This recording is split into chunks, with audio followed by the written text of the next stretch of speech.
Thank you. Please be seated. Ladies and gentlemen, the jury, thank you for being patient while we work through some last procedural legal matters. This time, I'm going to turn the time over to Mr. Facemeyer. Mr. Facemeyer. Thank you, Your Honor. We would call to the stand Tracey Grist. Ms. Grist, if you come stand in front of me, I'll swear you in. Raise your right hand. Do you swear or affirm under the laws of the state of Utah on penalty of perjury that the testimony given in this matter today will be true and correct, so help you God? Thank you. Please have a seat up there as you're walking up. Just remind you, as I've been mentioning to everybody, it's important to give correct answers. Long narrative answers are typically incorrect or be subject to an objection. If you don't understand the question, please ask them to rephrase it. Please give me verbal responses. Okay? Thank you. Mr. Facemeyer. Thank you, Your Honor.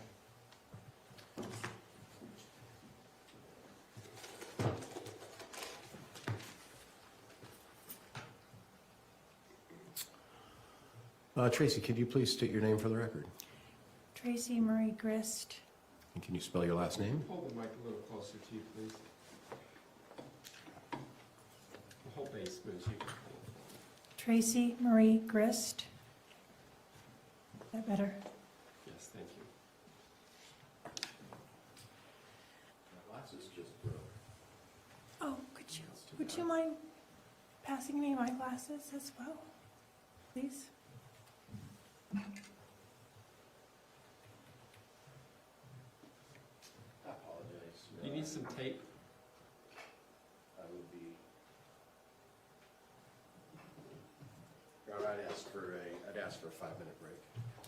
Fortunately, he's got to have his glasses to see, so we're going to take a recess while I can fix that. All rise. Thank you. Please be seated. Let's go back to the record matter of State versus Grist, case 2411-01170. Mr. Facemeyer, we back in business? All right. That's never had that happen before. I'm glad we could find you a pair. Let's bring the jury back. Thank you, ladies and gentlemen, the jury, for being patient while we got us a pair of glasses or got these fixed. Mr. Facemeyer, please proceed. Thank you, Your Honor.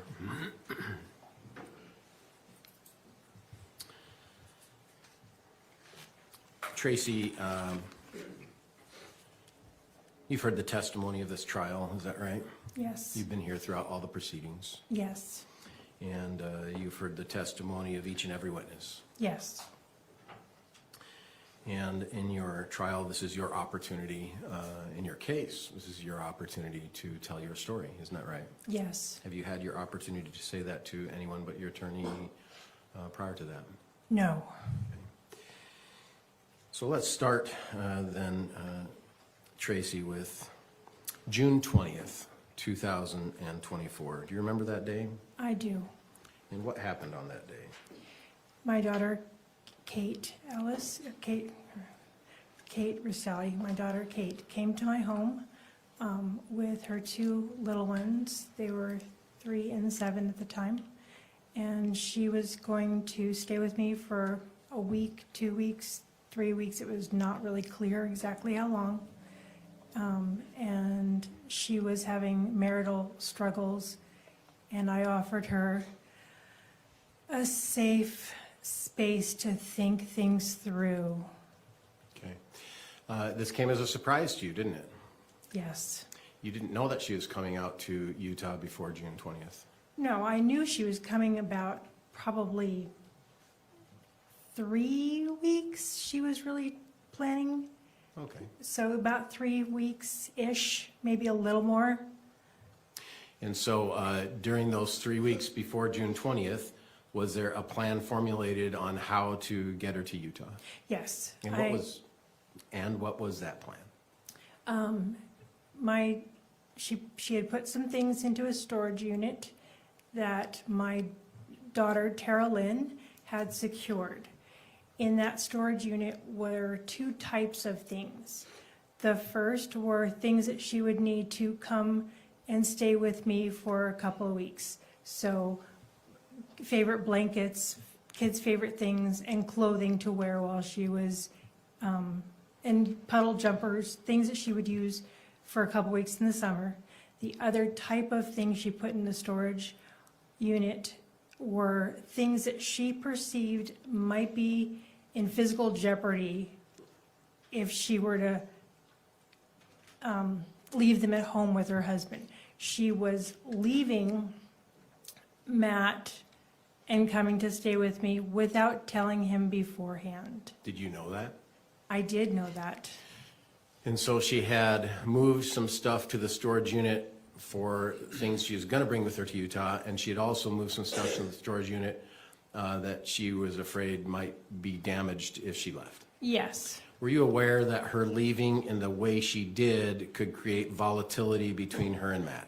100% yes. Were you aware that she was not telling Matt she was going to Utah? Yes, I was aware. Were you aware when she told Matt she was going to Utah? Objection leading, Your Honor. We are leading. Was she aware when, I didn't ask what was said, was she aware when I think She- you've been leading up to it, yes. Some of your questions before that have been leading as well, so let's just watch them more carefully. Were you aware Kate told Matt she went to Utah? I knew when Terralyn had created a text for Kate to send to Matt. Kate had left her home, I think it was about 10 a.m. in the morning, and she was due home about 5 p.m. because she had said that she was going to go to her friend's house to do some work and to socialize both. So about the time she would be due home is when she sent the text to Matt that said something to the effect of, I'm going to Utah to stay with my mom for a few weeks. I don't remember what else it said, but it was like a paragraph text. It was a text sent to Matt. Right? Yes, And that text is actually included in the exhibits the state has offered to the jury, isn't that right? yes, Yeah. And so on June 20th, around 5 p.m. California time, is when you understood that text went out. yes. And did you have an occasion to talk to Kate during her trip from California to Utah? Yeah, a little bit, not tons.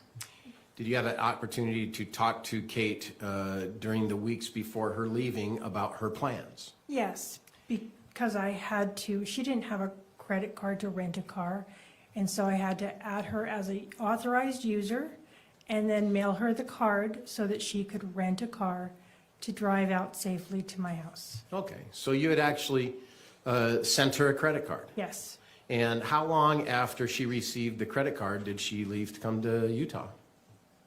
1 day, 2 max. And how long did it take for you to send the credit card to where she actually got it? It took probably a week all told, that by the time I called the credit card company, added her, and then they sent it to me and I sent it to her. So probably it took a little over a week, maybe. So my question was, how long did it take for you to send Kate the credit card before she received it? Oh, probably a day and a half, 2 days, because I sent it FedEx. Okay. So the credit card company sent you the credit card, even Right. though it was in the name of Kate, Right, and then you FedExed it to Kate in California. correct. Okay. And so, did you ever have an occasion to talk about Kate and Matt divorce? Yes, I talked with Kate about getting a divorce, yes. Was that before she came to Utah Yes, definitely before she came to Utah. and after she came to And Utah? after she came to Utah. Was it your understanding that Kate was going to live in Utah for the rest of her life when she came? It was my understanding that she was going to stay with me for a few weeks to figure out step 1, step 2, step 3 on the process of a divorce. And she did say that she would prefer to move to Utah. And to my mind, that would happen in about a year because she had to go through the steps of getting a divorce. So when she arrived at your home on June 20th, do you remember when she arrived? Yeah, it was like 1 a.m. Okay, so early in the morning. And what was her accommodations? She stayed at your home. She stayed at my home. What were her accommodations?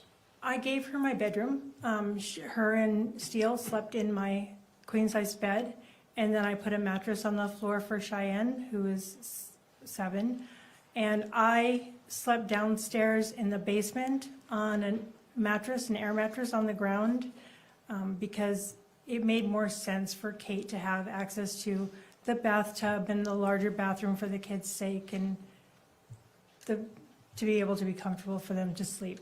Is it fair to say that you gave Kate and the 2 kids the master bedroom suite, which had a bathroom, and then you moved downstairs? Yes. Okay.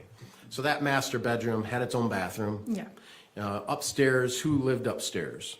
Upstairs was my primary bedroom, and then that was Kate. Kate was occupying.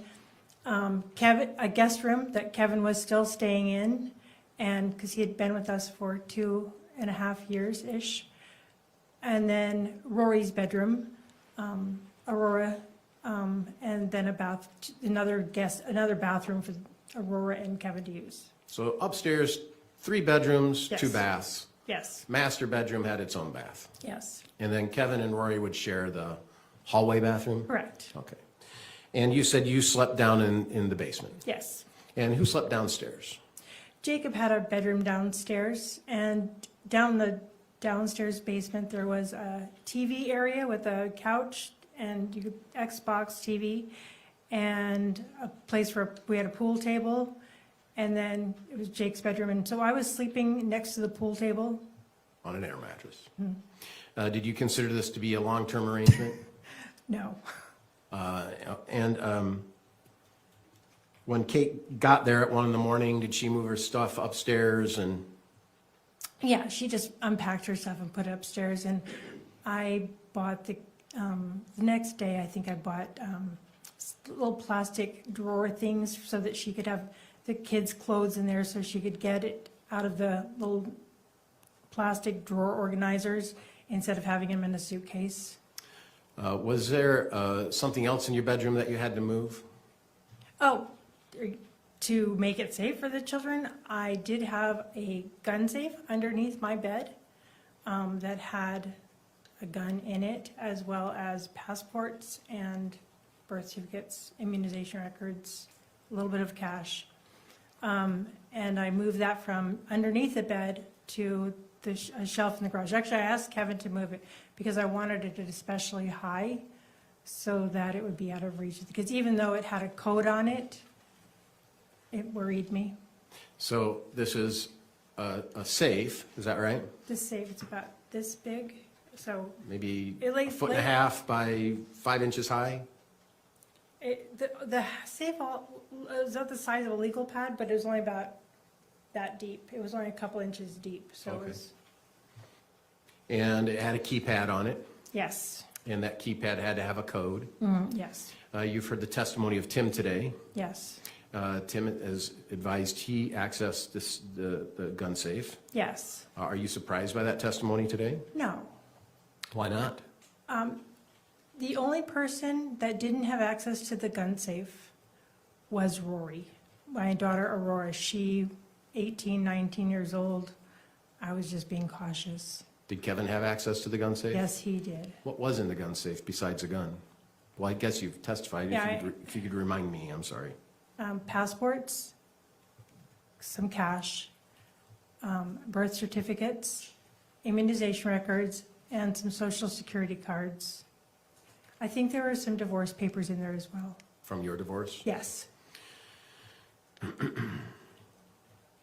And so, if we go back in time now, there was a trip planned in early 2024 to Disneyland. yes. Did you instigate that, or did others instigate that? Kevin and I came up with the idea together And why did you do that? because Kevin had come to stay with me from Chicago, and so he was close by, and I wanted to give him something to look forward to. And I had all these kids who were in a place where we could transport them from Utah to California with relative ease, as opposed to as they got older and maybe kids were getting spread out more. So we chose, I chose to give it to them. I think we started planning it back in January, the prior year, maybe October, November. So the prior year, and it was supposed to be a Christmas gift for 2024, but the trip wasn't going to happen at Christmas. It would happen in February because the crowds were less in Disney in February. Did all the family know about this Disney trip? 100%. I didn't want to make it a surprise because it took too much planning, and part of the fun and part of the gift is planning for it, buying custom t-shirts. Do you do custom t-shirts for the whole family? Yes, we did. You heard Tara Lynn talk about having t-shirts for all the kids, Yes, including Lucas, Matt's oldest son. yes. How old is Lucas at that time, do you think? Lucas was 18 or 19, and I'm not sure. I do not believe he was living with Matt and Katie at that time. I think he had moved out. So how old was he? He was probably 19. Okay, thank you. And did you have an occasion, as the Disney trip came closer, to have a dispute with Matt? Katie was having yes. And tell me, how did that dispute originate? So I don't know what Kate and Matt were arguing about specifically until a day or so later, but Matt was mad at her because he was suspicious of her cheating on him. Had you heard of that before? Yes, And how did you hear of that before? Katie told me. She told you she cheated on him? Yes. Had you ever heard of Matt and Katie arguing about that prior to this time? Yes, So was that sort of a theme for a short time? it was. And from what I understood, it was a one-time thing. It wasn't what I would have. Do you remember my question? Tell me again. Was that a theme that you have heard prior to that day of her telling you? Yes. And so had she expressed to you their disputes about that issue previously? Yes. And during that time, what did Kate tell you was going to happen because of this dispute? He said, she's told me that Matt was not going to go to Disneyland. And Did that surprise you? shocked me, yes, surprised me, yes. Were things already paid for at this time? Everything was paid for, everything, the tickets, the Airbnb on the beach, the Disneyland hotel, the tickets to go into the park, and the car rentals, the flights to go out there. So everything was paid for Yeah. before this announcement that Matt was not going to come. Yes. Was Kate still going to come? Kate said that she told me that she's like, oh, if he doesn't go, then I'll just go. And then she called me back and said, Matt said that if he doesn't go, the kids are not going. Did you have an opportunity to send a text about your frustration about Matt? Yes. Did you say, I want to strangle him? Yes, I did. May I? Yeah. So, Why did you say that? because I was frustrated with him, but it was more, I couldn't do anything about calming that down. And I knew that I couldn't be there to support Kate physically, but I could just kind of say, hey, I'll just drive 9 hours and strangle him. It was so ridiculous. That's why I could say it like that, because it was ridiculous. I would never do that. Did you have an occasion to talk to him on the phone in and around that? Yes, I did. And what did you say to him? I called him on the phone, and it was a very short call, and I told him, don't mess with my child. And I think he just said one or two words. He hung up, and Kate let me know. How did Kate let you know? She called me and texted me And both. what did she say? She said that I made it, she was essentially saying I made it worse. So you contacting Matt personally Yes, made their relationship and the their dispute. fight worse. And so what did you say?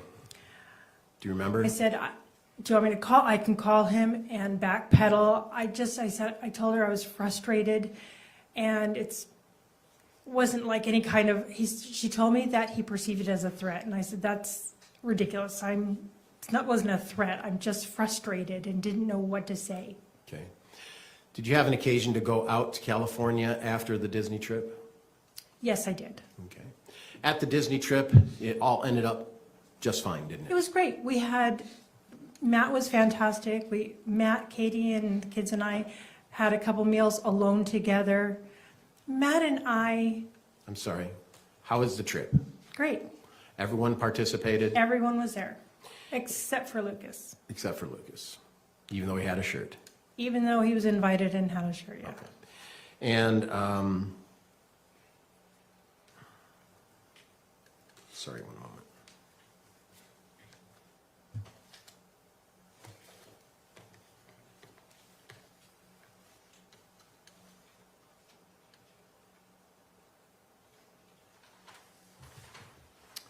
And then you had an occasion to go out to California after the Disney trip, is that right? Yes, I did. At the Disney trip, were you aware of the air tags being used? Oh, I bought them, yes. And what were they used for? For putting into the kids' backpacks, or we bought little pins to put on them so that if the kids got separated from us, we would know exactly where they are 3 seconds later. Isn't it true that you actually bought the air tags so that you could follow Matt? No, Hey, you've heard that in prior hearings though, haven't you? yes, The argument that those air tags were purchased for the specific purpose of following Matt. absolutely, that is not true. You had an occasion to go to California. What month after Disney did you go to California? I went 3 times to California. I went in. Do you remember the question? Sorry. Right, so I'm going to just instruct you. I'll be better. I want you to pay attention to the questions that's asked and only answer to the question that's asked. He'll follow up, okay? Yes, Your Honor. Mr. Vice Mayor, please continue. So did you have an occasion to go to California after Disney? Yes. And what was the reason? My friend Amy Johnson, her was very sick. She could use a walker to get around, but for the most part, she was bedridden. And her husband had passed away in December, 3 months prior, So what was the reason you went to California? to help my friend, And who is your friend? Amy Johnson, Thank you. And where does Amy Johnson live? in Ramona, California. And how far is Ramona from Temecula, or the area in which Matt and Kate lived? From Temecula, it's about an hour, maybe a little less. Were you familiar with that part of California? Yes. Why were you familiar with that part of California? I lived in Ramona, California, and I've also lived in Temecula, California. Okay. And your testimony is that Amy's husband had passed away, Yes. and you went out for what purpose for Amy? She was needing help to move into an assisted living situation, and she had a large house, and she needed a lot of help to arrange for real estate brokers, estate sales. Did she ask you for this help? Yes. And how long had you known Amy? 38 years. Is it fair to say that all your children knew Amy? Yes. And when you went to California, did Kate go with you to Amy's house? Yes. And what was your purpose there? On the day or two that Kate was there for 2 separate days. On one of the days, we did the same thing on both days. We cleaned the chest freezer out of the garage. We cleaned the stand-up refrigerator freezer, organized some things in the garage, and cleaning the office in her house, and going through her closets. Was Amy asking for this assistance? Yes. And did Amy get better? No. What happened to Amy? Amy passed away the middle of April. Of 2024? Yes. Did you go out there after she passed away? After she passed away, there was a celebration of life at the end of May, like the 20th. I think it was on May 28th that the celebration of life was. But I was out there from like the 23rd to the 30th. Okay, and did Kate come out with you to?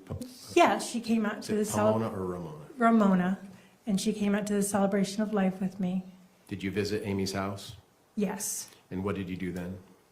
That mostly was, the celebration of life was me visiting with Amy's family and friends. While Katie, even though she was very close to Amy, she was playing more she was cleaning up glasses and taking care of things, trying to make it so that the people who are grieving could focus on connection. And you were one grieving, right? Yes.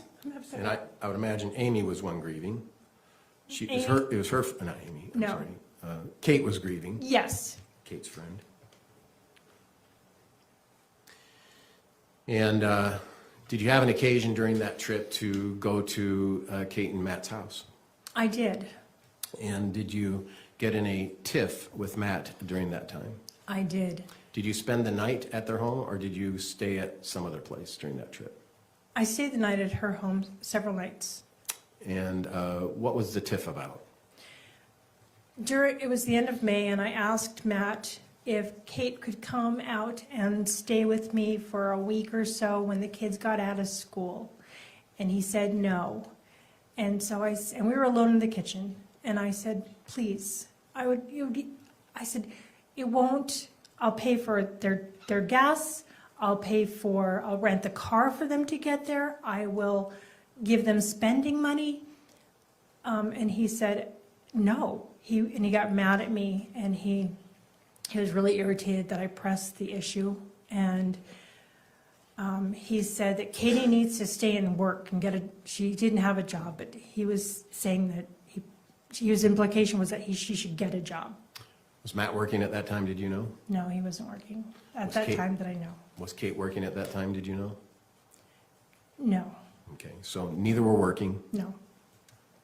Sorry, I'm gonna sneeze. There, I beat it. Did you, was Matt annoyed with your request? Yes. At that time, had you been under the impression that Matt and Kate were disputing about other issues? Kate and Matt were often disputing about other issues. So is that a yes? Yeah, it's a yes. Thank you. Do you recall Kate testifying about the Las Vegas trip with Matt's mom and her Yes, and Matt? yes, And was this in and around that time? yes. And what was your understanding of that annual event? I knew that Diane's family would invite Katie and Matt to go to Las Vegas with their kids and spend, I think it's just shy of a week there in Las Vegas, enjoying a timeshare that the Restelli family had. And when so they were planning to go this year, as they had gone every year for a while. And Kate told me that Diane had canceled the going to Las Vegas. And I don't know if that was just Matt and Kate's canceling or everybody's being canceled going to Las Vegas. I'm still unclear on that. Did you understand why Kate was uninvited and Matt were uninvited? I understood that it was because Kate and Matt were very, very broke, and to spend money, gas, wear and tear on the car, spending money was something that Kate told me that Diane didn't want to put that burden on them. And also, Diane was aware that Matt and Katie were fighting, Okay. argumentative. And now let's move into the time Kate's in Utah. So when Kate moved to Utah to be with you, did she bring enough items that she would then be living in Utah? Living in Utah permanently? Yes. No.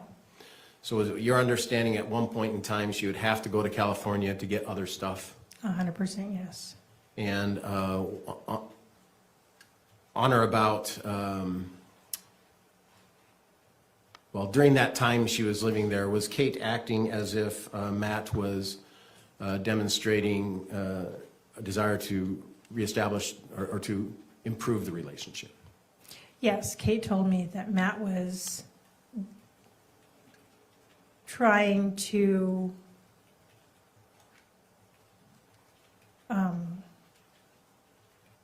convince Kate to come back, and that he was trying to be a better person. He had stopped drinking. He was trying to get them to come back home sooner rather than He was later. trying. Yes. And did Kate believe him, to your understanding? No, she didn't. Not at all? A little, but no, not really. A little, but not really. So when you were in California in May or April, I don't recall, but when you were in California, there was a text message between you and Kate about the smoking trailer. Yes, And Kate was angry about you talking about the smoking trailer with Matt. that is correct. And what's your understanding of that? So Kate, after I got back home to Utah, Kate told me that Matt had said that I was judging her in a negative way for being out in the smoking trailer so much. And I told Kate that I had never brought that up, never said anything like that. I don't know what he's trying to do, but he is lying. I'd never brought that up. Had you known about this smoking trailer? Oh, yeah, of course. How long have you known about this smoking trailer? As long as she's lived on that property, so probably a decade, maybe 8 years, however long it's been there, that's how long they use it for, To smoke their weed? to smoke marijuana, yeah. You heard the testimony of Tara Lynn, correct? Yes, She said if you're around Kate, she's on weed. yes. Is that your opinion as well, or do you have a That- different opinion? No, she smoked every day, Did she smoke at your house yes, when she was in Utah in Yes. June? every day. And did she hide it, or did she, or try to keep it from people? She didn't hide it from anyone except for she didn't do it in front of the kids. She would go downstairs in the basement and have the window open and try to have the smell go outside. You've seen texts that the state offered as exhibits, right? Yes, And you saw a text where Kevin had said to her, "I smell it," right? right, it really, That referring to something specific? yeah, the smell of the marijuana when she was smoking it just smelled gross. And so he smelled it in the house. Yeah, and it bothered Aurora really badly. It made her so frustrated. So amongst the adult kids of your family, it was a well-known issue involving Kate and her marijuana use. Yes. Did Kate act while she was in Utah as if she was still a married woman to Matt? No, she didn't. And what did Kate do that did not demonstrate that? Kate was on dating apps, several, much to my chagrin.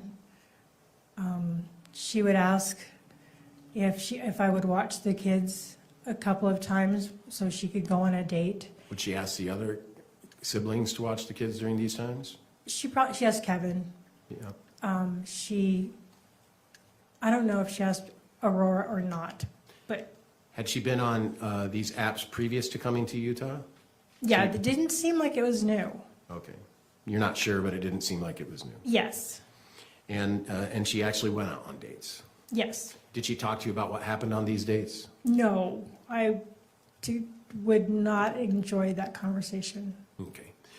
On July 11th, 2024, Yes, this was the day that the issue of a rental car being provided. correct. Were you going to provide Kate a rental car?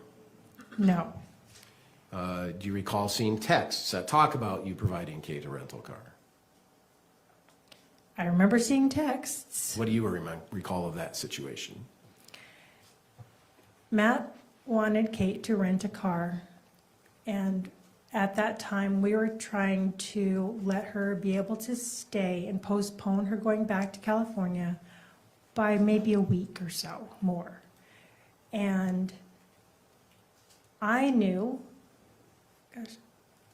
I knew that Matt's truck couldn't make it to California. Could Not make it to California. what Was it? truck? The truck he drove, so he couldn't come pick them up, Where was the truck? California.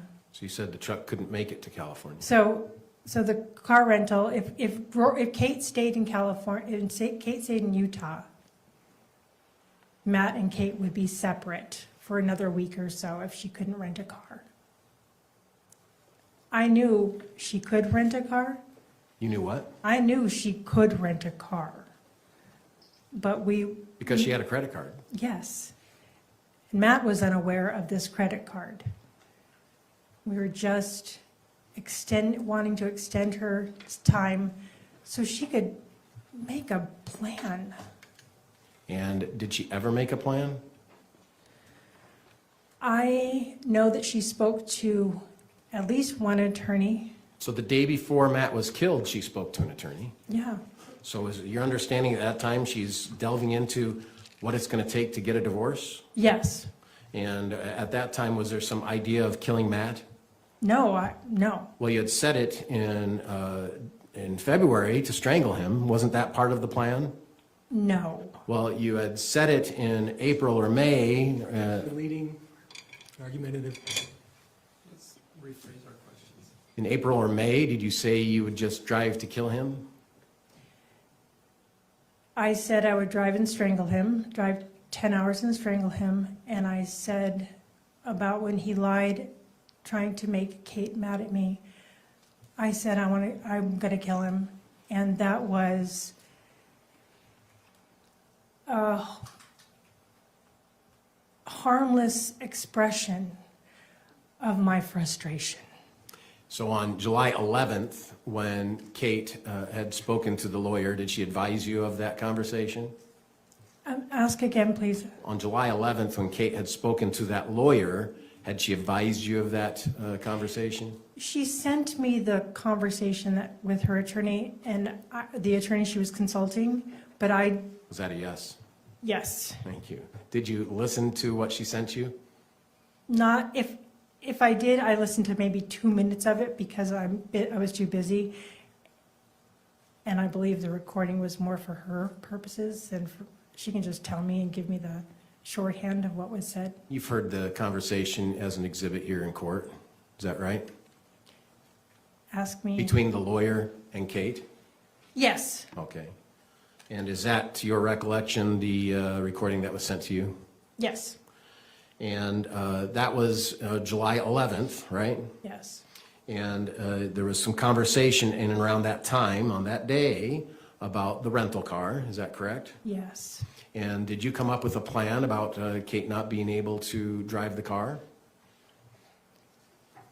It was Tara Lynn's idea to suggest that Kate pretend like she has a sprained ankle so she couldn't drive the rental car back. And also it worked out that we could show Matt that the car rental agency wouldn't rent a car to her unless she had a credit card in her name. Was Kate trying to get Matt to come to Utah at that point? No. What was your understanding of Kate's desire at that point as far as Matt coming to Utah? She wanted to stay, I'm not answering the question again. Did Kate want Matt to come to Utah? No, When did you find out Matt was coming to Utah? it was the 12th. And how did you find out? Kate texted me. So she texted you, Matt's coming. Yes, Is that the first time you knew that Matt was coming? yes, The day before, you joked about her having a sprained ankle, you recall that? yes, And you recall that there was the question of being able to get a debit card or credit card or something to rent, you recall that? yes. And did you know Kate went to the rental car agency before she left to go there? Yes, You knew she was going to do that? yes. And what was your understanding was the purpose of that? Because she wanted to go, because she knows that we had this conversation. She knew that Matt had made the arrangements for the rental car. And so she wanted to go and physically say to the people, so if I have just this ID and this debit card, can I rent a car? And for them to say no, so that way, if Matt called them and said, why aren't you renting her the car? They would be able to give him a response. To your understanding at this time, had Kate and Matt had a conversation about divorce? Yes, Let me limit yes. that a little bit. To your understanding, during the time that Kate was in Utah, up to that day, July 11th, so June 20th or 21st, she got there at 1 a.m., June 21st to July 11th, had Kate and Matt had a conversation about divorce? I don't believe so. But they had previously, to your understanding? Yes. And so on July 12th, you were notified by text that, that Matt is coming. Yes. And do you recall what your text response was? I'll call you in a few minutes. Yeah, I'll call you. And did you end up having a telephone conversation with Kate? Yes, I called her. And what was said? I asked her, what's going on? How is he coming out? Did he borrow a car? What's going on? And she said that he was going to drive out. And I said, okay, well, did he already leave? And she, I don't remember what she said. And I said, well, if he's coming out, I want you to just when he comes out, just have a conversation with him. And in some ways, maybe it's better because you won't be going home to Temecula, having a conversation with him where you're alone in the house and he can yell. If he's coming out here, then he can have a conversation with you. And there's adults in the house. He will be able to be more civil in a conversation. And did you have an occasion to talk to Kevin that day? Yes, I did. And where was that? I asked Kevin if he wanted to go for sushi because no one else in my house likes sushi and Kevin does. And so it's one of the things that we do just to connect. And so I said, you want to meet me for sushi? And we did. We met at about 2-ish, 3-ish, somewhere in there. Okay, so you received a text earlier in the day that Matt's not coming. That is coming. Matt is coming, sorry, thank you. Were you home when you received that text? No, I was in Salt Lake. Okay. And when you met for sushi, Matt's living at the house, right? Or not Matt, Kevin. excuse me. Kevin's living at the house, right? Yes. And did you communicate with Kevin to meet for sushi? Yes. And how far is sushi from your house? 2 minutes, a couple blocks, And had you been there before? several times. And you and Kevin met there? Yes. And when you met there, what'd you talk about? We talked about, I told him, I said, I can't believe Matt's coming out. And we were talking about, I said, do you know how that came about? And he said, no. I asked him if he would please not go out that night so he could just be around the house when Matt showed up. We talked about Kate's options, like, well, if he comes out so they can have a conversation in the living room, and if he got there and he was really too tired, I let Kevin know that, excuse me. I let Kevin know that I had invited Matt to stay at our house if he wanted to, because he would have gotten there after a long day of driving, and I know that drive, it's a long drive. I let him know that I had offered Matt and Kate money to stay in the Holiday Inn Express so they could sleep and talk. And I said that, they could just, I said, I remember saying this and thinking, oh, this is never gonna happen. I said, maybe he'll come out, and says, I wanna stay an extra week, and I said, I don't think that'll happen because he won't wanna turn around and go back home. What did Kate tell you Matt's plan was when he came to Utah? To pick them up and bring them home. And so what did you do in preparation of that?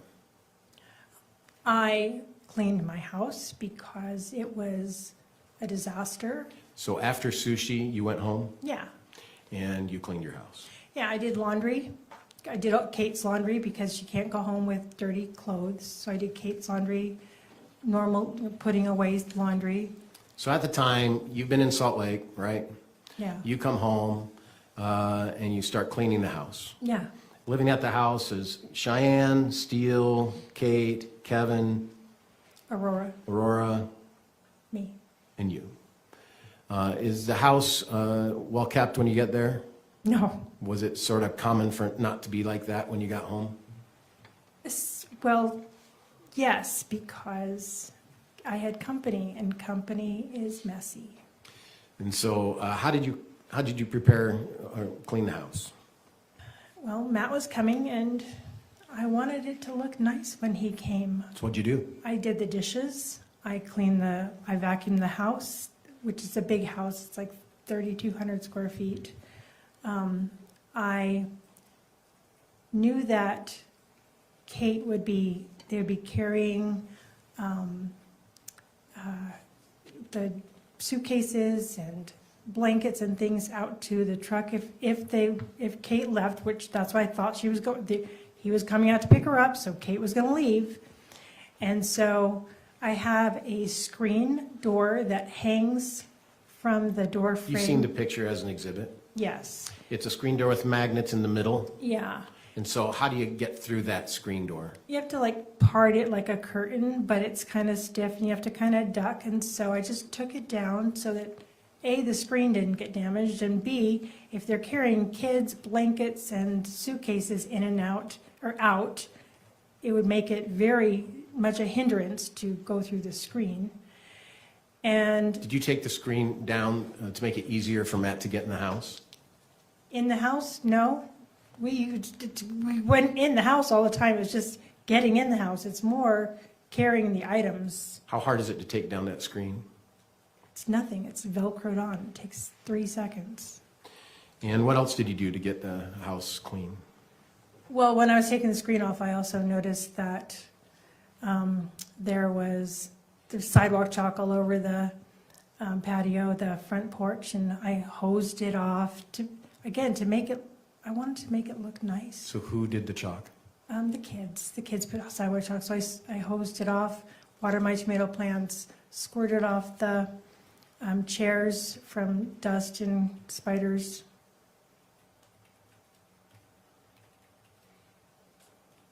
And did you have a conversation with Kate when you got home from sushi? Yeah, I asked her what she was going to, Is that a yes? yes. Okay. And you got home from sushi, and where did you have that conversation? It was probably when I was doing the dishes and cleaning the kitchen, and she was sitting at the dining room table. So do you really remember, or are you just trying your best? No, I'm trying my best to remember. Okay, thank you. You've heard the testimony of Kate, right? I've heard the testimony of Kate, yes. You were here. Yes. Kate says that when you got back, you had a meeting with you and Kevin and her on the yard. Do you remember that testimony? I remember that testimony. And when did Kevin get back from sushi? I think he went and did an errand before he came home, because I don't think he was right behind me. So you didn't drive together to sushi, did you? No, And so Kevin didn't arrive at the same time that No. you arrived. no. And so you had a conversation with Kate. Was there a conversation about how she was going to handle her meeting with Matt?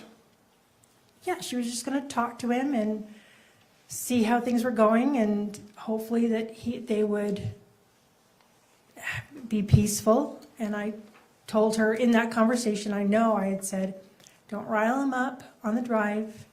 Just have him be calm. He's welcome. Don't let him think that he's anything else besides welcome. Did Kate indicate that she wanted to call off the divorce? No, Did Kate indicate that she wanted to follow through with the divorce? yes, Was it your understanding that that conversation was going to be about getting a divorce? yes. One moment.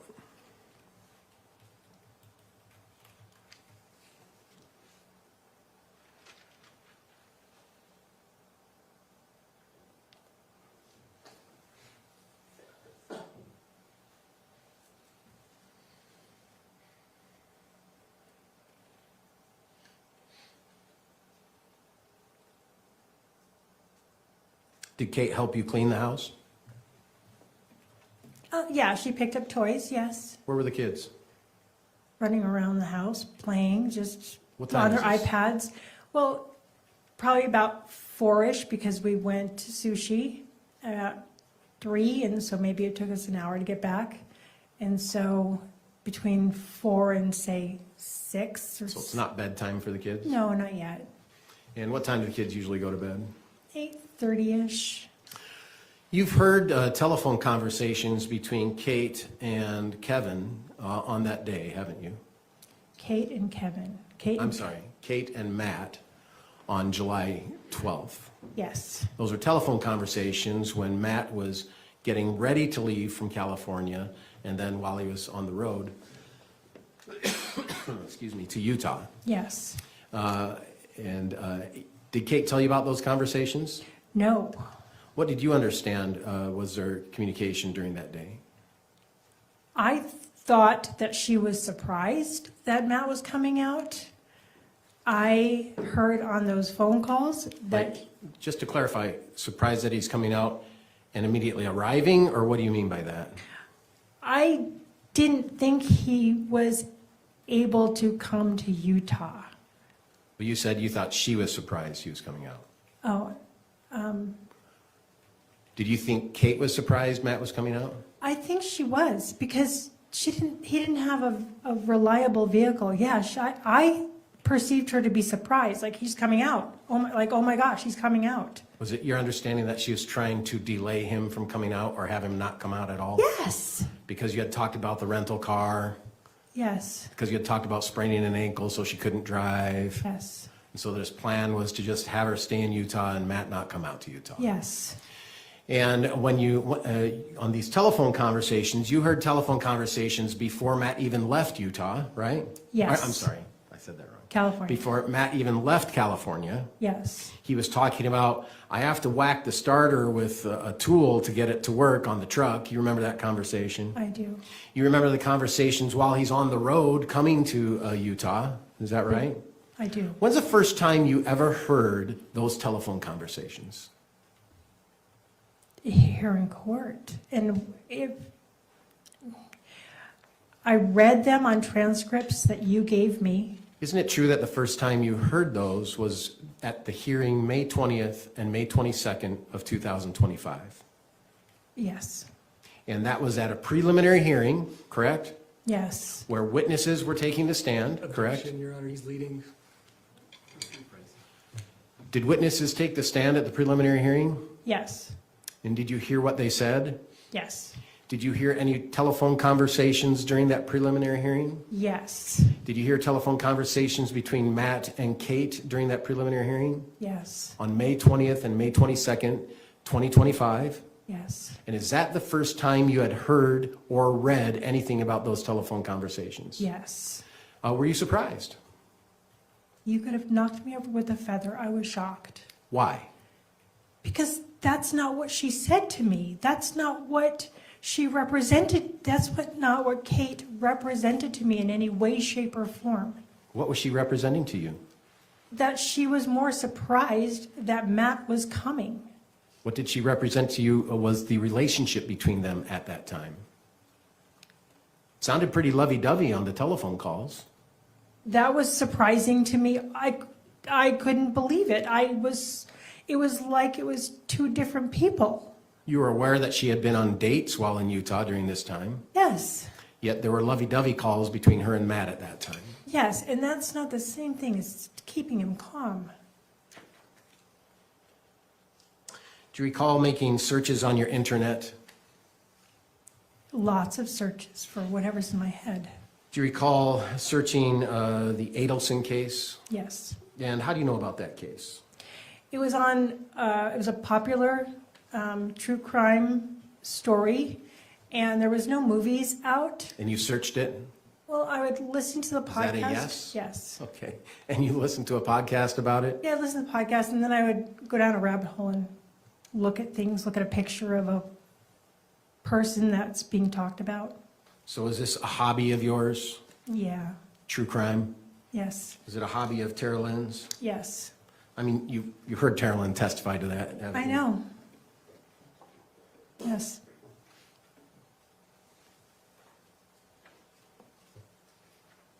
Did you ever search on your history anything about gun licensing? Yes. Why did you do that? It was at a very specific time. Was talking to Tara Lynn, and Tara Lynn had me on speakerphone. This was a few days before Kate came out. It was after the storage unit was rented, and before Kate actually came to Utah.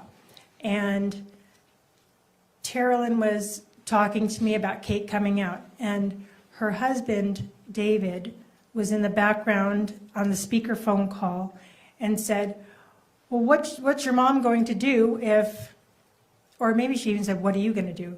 Because it was speaker. What are you going to do if Matt shows up at your house?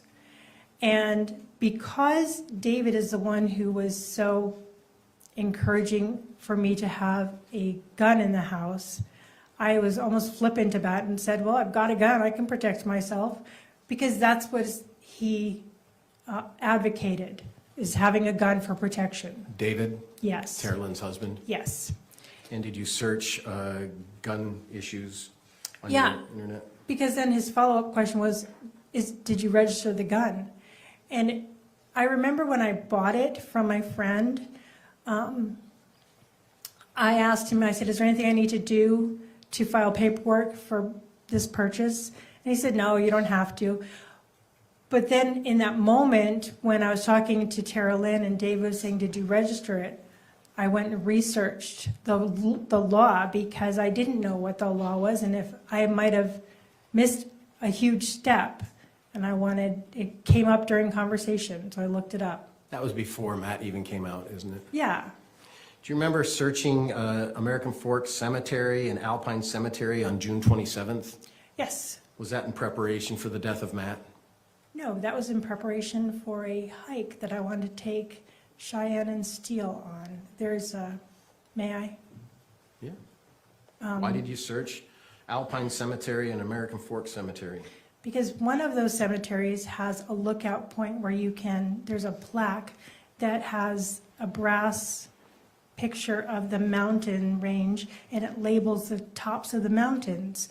And I didn't know if it's like this little lookout point inside the cemetery, and I didn't know if it was Alpine or American Fork.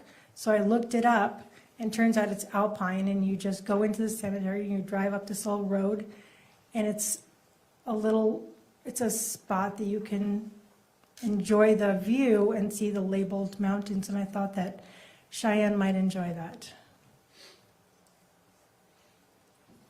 I've been up there many times because it's pretty, but I forgot. I'm not very good at directions.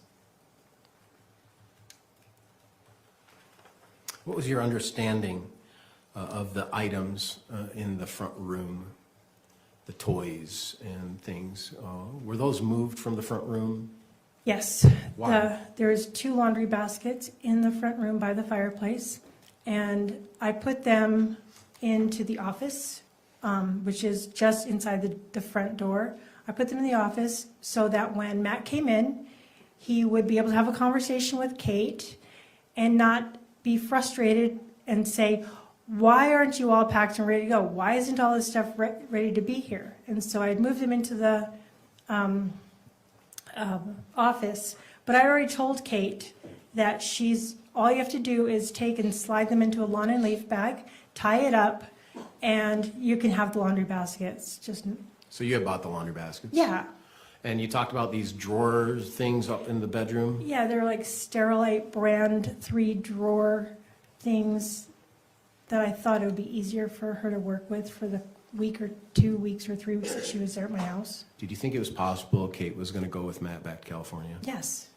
Do you think it was possible Kate was not going to go back to Matt to California? Deleting, No. No, I You didn't. can't answer. Oh, sorry. He made his ruling. Oops. Let's rephrase it.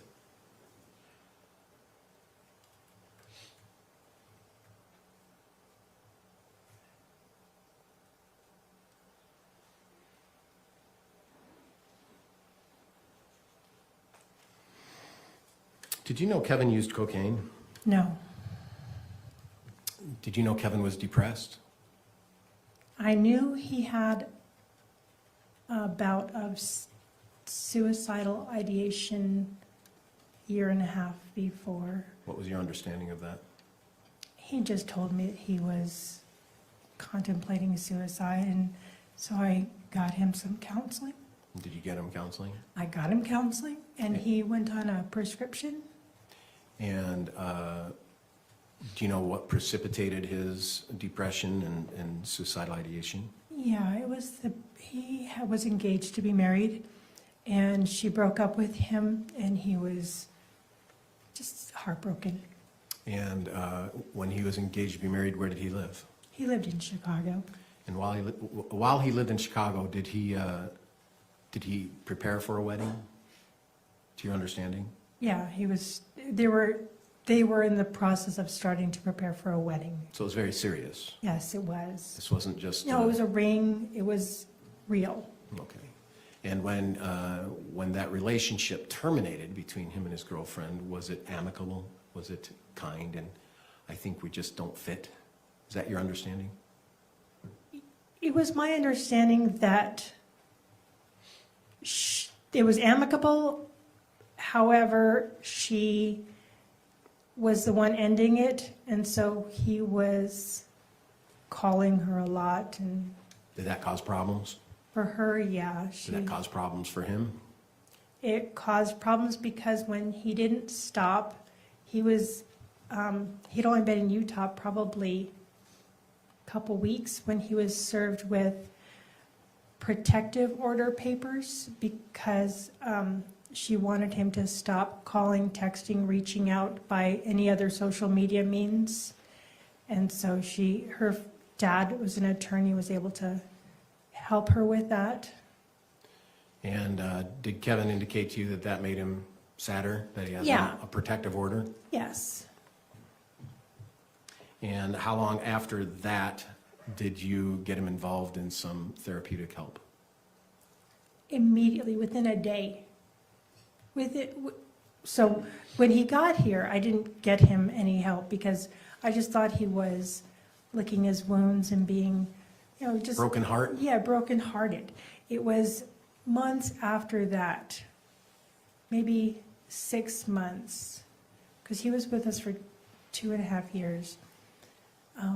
It was months after that where he still couldn't gain his footing and he was not feeling productive, or he wasn't feeling better.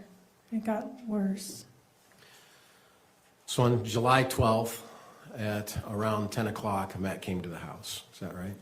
Yes, And where were you when Matt came to the house? I was in the kitchen. And so if we could pull up exhibit.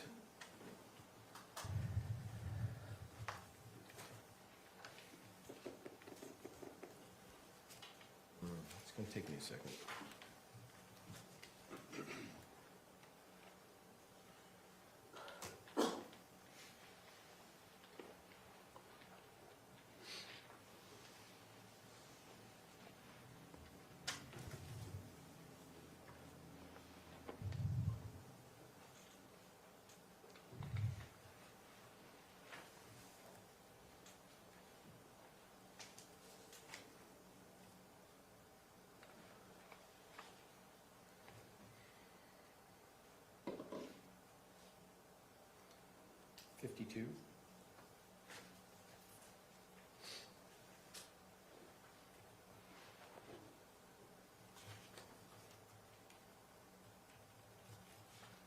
Does this look like your home?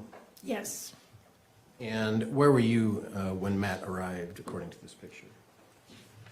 I'm on the other side of the fireplace, the other side of that wall. So you can't see where you are at this point. No. We can pull up picture 57.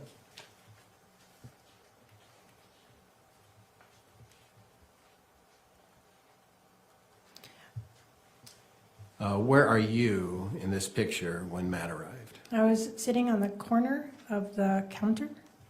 Okay, so there's a water bottle. Yes. Is that your water bottle? Yes. Is that your computer? It looks like it, yes. And there's one chair that's out a little bit. Yes. Is that your chair? I probably was sitting there, yeah.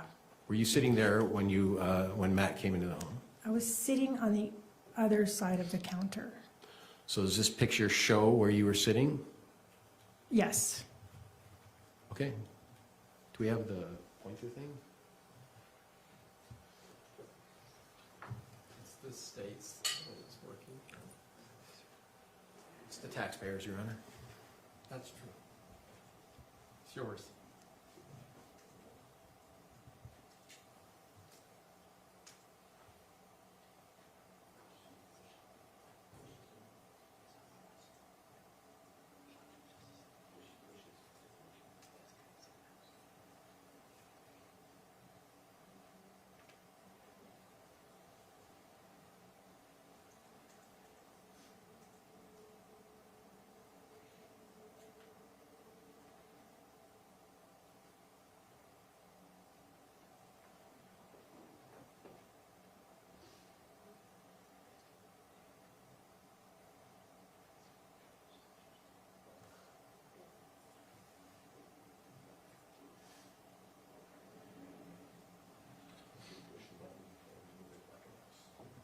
Okay.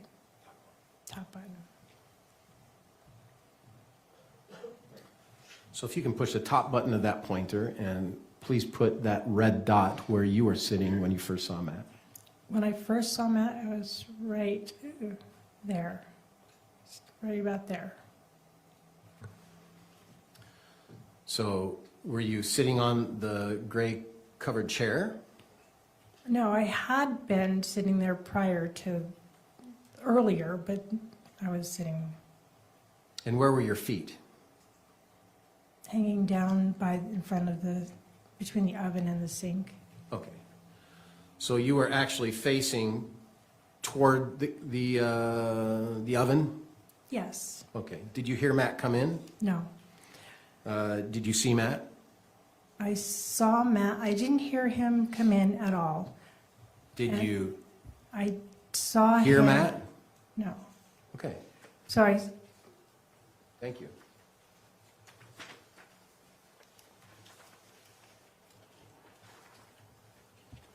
We can go back to 52.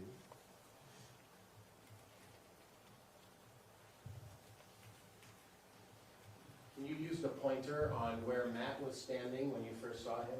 You still can't see it. It's on the other side of the wall right here. Okay, is it fair to say that he was standing on the tile portion of your house instead of Yes. the carpet portion? Yes. And can you point out the tile? Tile's right there. Do a line to the tile if you can. And so he came around that corner, Yes. and what did he say? He said, "Hey, so where's Kate?" And what, were you surprised to see him? I was extremely surprised. Didn't expect him to be standing in my dining room. Why? Because I knew he was coming, but I didn't hear the doorbell. I didn't hear a knock, and I didn't expect him to walk into the house. What were you expecting? I was expecting for Kate to answer the door so that he could come in and they could talk. And then, may I May you what? talk? No. So you were expecting Kate to answer the door? Yes, And had you had a conversation with Kate about that? yes. And when did you have that conversation? During the day when I was tidying up the house, trying to make it look nice for when her husband got there.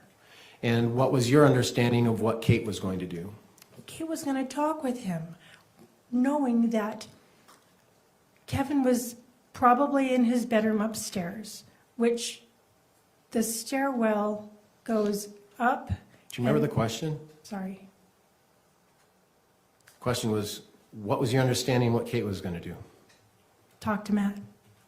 And when Matt appeared around the corner, was he threatening towards you? No, he was just kind of like jerky. He was like, so, where's Kate? And I was, in that moment, I'm guessing, since he didn't see Kate in the living room, that Kate must not have been in the living room, because otherwise he wouldn't ask me that. Did you know Kate wasn't in the living room? I guessed, but I didn't know. Well, from your position in the other photo, you could see the stairway, couldn't you? Yes. So did you see Kate come downstairs? No, I didn't. So did you know Kate wasn't in the living room? I know Kate wasn't in the living room, but I'm sorry, did you say, I know Kate wasn't in the living room? I was confused by your reply. Okay. Did you know Kate was or was not in the living room? Kate could have walked past me while I was looking at my phone scrolling. I don't think she did, but I didn't think that, I thought Kate was going to be in the living room, but she was not in the living room. Did you know what time Matt was going to get to the house? 10-ish. Did you have a forecast of closer than 10-ish? No, I didn't know. Did Kate tell you he's 10 minutes out, or did Kevin tell you, or did Tara Lynn, I'm not done, this is a long question, or did Rory, or did, I'm missing one. Anyone do that to you? No. Were you aware of anyone having that kind of instant kind of understanding of when Matt was going to get there? No. Okay, but you knew about 10. Yes. Where were the kids at that time? They were upstairs. Katie had put them to bed.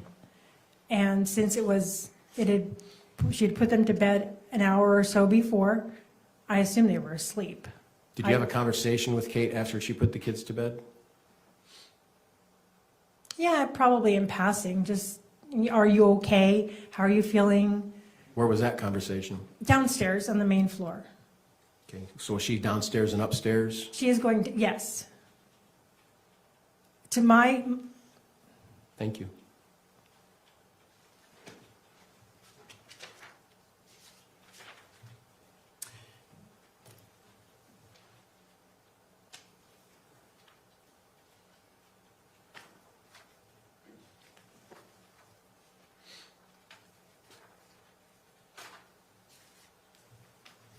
And so after Kevin said to you, where's Kate, and you said what you said, then what happened? Matt said. Oh, I said Kevin, I'm sorry.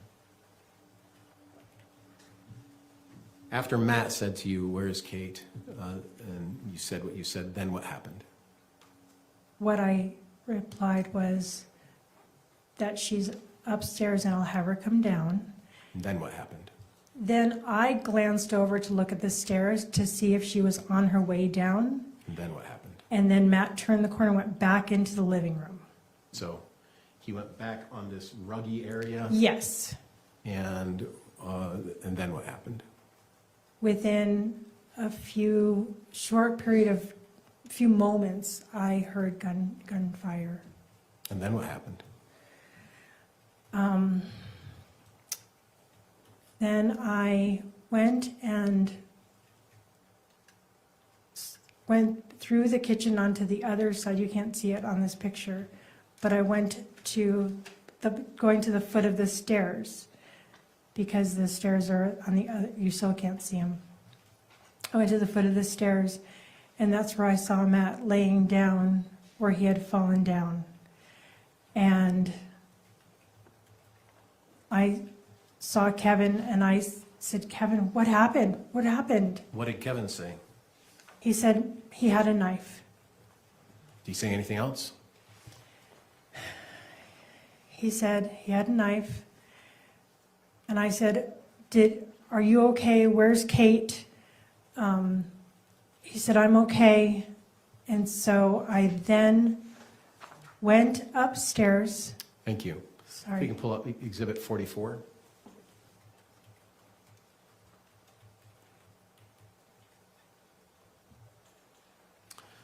So this picture shows Matt on the floor, correct? Yes, And it shows a carpeted stairway yes, going up, correct? yes, And this is obviously not a photo by you, correct? yes, And this is after you have left the property under order of law enforcement. yes. And when you saw Kevin and Matt, did you go this way through this hallway? Or did you go around the ruggy living room way? I went from the kitchen right there, this way. Okay. And where was Kevin when you saw him? Kevin at that point was over here, and then he walked over this way. So when you say over here, you're referring to the feet of Yes, Matt, is that right? yes, yes. Okay. And then he walked where?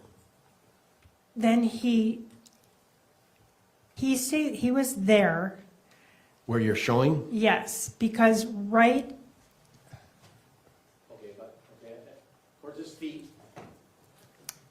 I'm sorry. I, My error, Judge, is that there's a little red mark, but that seems to be part of his shirt, and I thought that was the marker. But can you move the marker a little bit, just so I can see it? Thank you.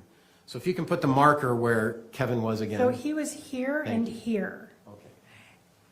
And then I was in the kitchen and talking to him across over Matt's laying down body.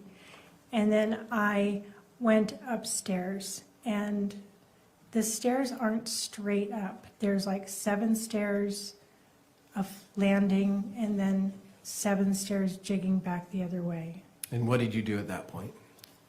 I went upstairs to talk to Katie, and it's just because I was scared. Is this picture the picture you saw of Matt when you first saw him on the ground? That, I don't remember exactly, because I've seen this picture, and I remember the first time I saw it, it was as an evidence picture. And I didn't remember, because I think I averted my eyes a lot initially. I don't know from my own memory exactly what he looked like. So I know that I went upstairs. But you've seen this photo a lot of I have times. seen the photo a lot of times. And when the police came, is this how Matt was when the police came? Yes. So when you went upstairs, what did you do? I said, I took Katie's face in my hands. And I said, Kevin shot Matt. And she Did- started, Go ahead, I'm sorry. she started crying. And I said, please, please, please stay up here. And after, she said, you need to call 911. And I said, I will. I checked my pocket for a phone. I didn't have my phone in my pocket, so I went back downstairs. And when you went back downstairs, did you have an occasion? Well, let's go back. When you first saw Matt on the ground right here, was it your impression that he was dead? He looked lifeless when I stepped over him to go upstairs. Okay. Was it your impression that he could be revived when you saw him your first time? I thought possibly, Why? because I didn't see. Did you see any breathing? No, Did you see any movement? no, Did you see anything that indicated that that Matt's body had life? no. When you came back downstairs after talking to Kate, what did you do? I first wanted to check to see if my assessment of not having any kind of heartbeat or anything, I went to check his pulse on his wrist. And Kevin, Which wrist? the one with the knife in it. Did you see the knife? At that, yes, I did, because I didn't look hard at the body at all. My The question first was, one. did you see the knife? Right then, yes, Okay. And which wrist did you check? the one that the knife was in. Okay. And I was gonna move the knife out of his hand, and Kevin said to me, leave it, be careful, I think he might still be kicking. Did you see him kicking? No, Did you check anything else on his body? I checked his wrist, didn't feel anything. Then I checked for his carotid artery on his neck. I didn't feel anything, and I checked his wrist again. In the wrist with the knife or the other wrist? The one with the knife. Did you know at that point that he had been shot? Yes. Did you know that he had been shot in the wrist? No. When did you know he had been shot in the wrist? Months and months later, after I saw the autopsy report. So you don't have to offer this information today, do you? My testimony? Yeah. As far as I'm aware, no. After, we can take that down. After you checked his wrist, what did you do? I had kneeled down to check him, and I stood up to go get my phone, but I had gotten lightheaded, and I felt nauseous. And I went to the kitchen, and I had to steady myself on the counter because I was worried that I was going to pass out. Then I looked for my phone Where was your phone? on the counter by the fridge behind me. It just took me a moment to locate it. You're aware that it was about 6 or 7 minutes between the two 911 calls, right? Yes. What were you doing during those 6 or 7 minutes?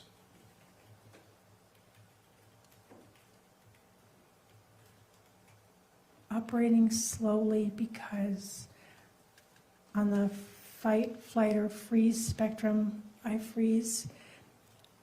But I was so stunned by everything that happened. I was not moving fast at all. Did you see Kevin provide aid to Matt? I saw him check his pulse. Is that all you saw? Yeah, Did you see Kate provide aid to Matt? no.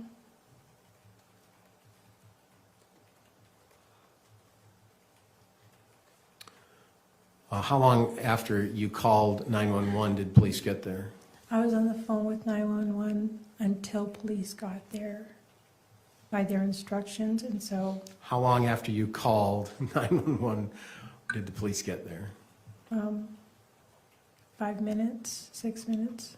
And when you first started your 911 call, were you confused at the questions the operator was asking? Yeah, I called 911 and they said, "Is this Caitlin?" And which, What's your daughter's name? Catherine. Catherine?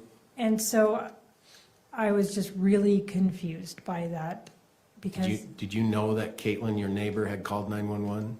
no, but I figured it out later. Yeah.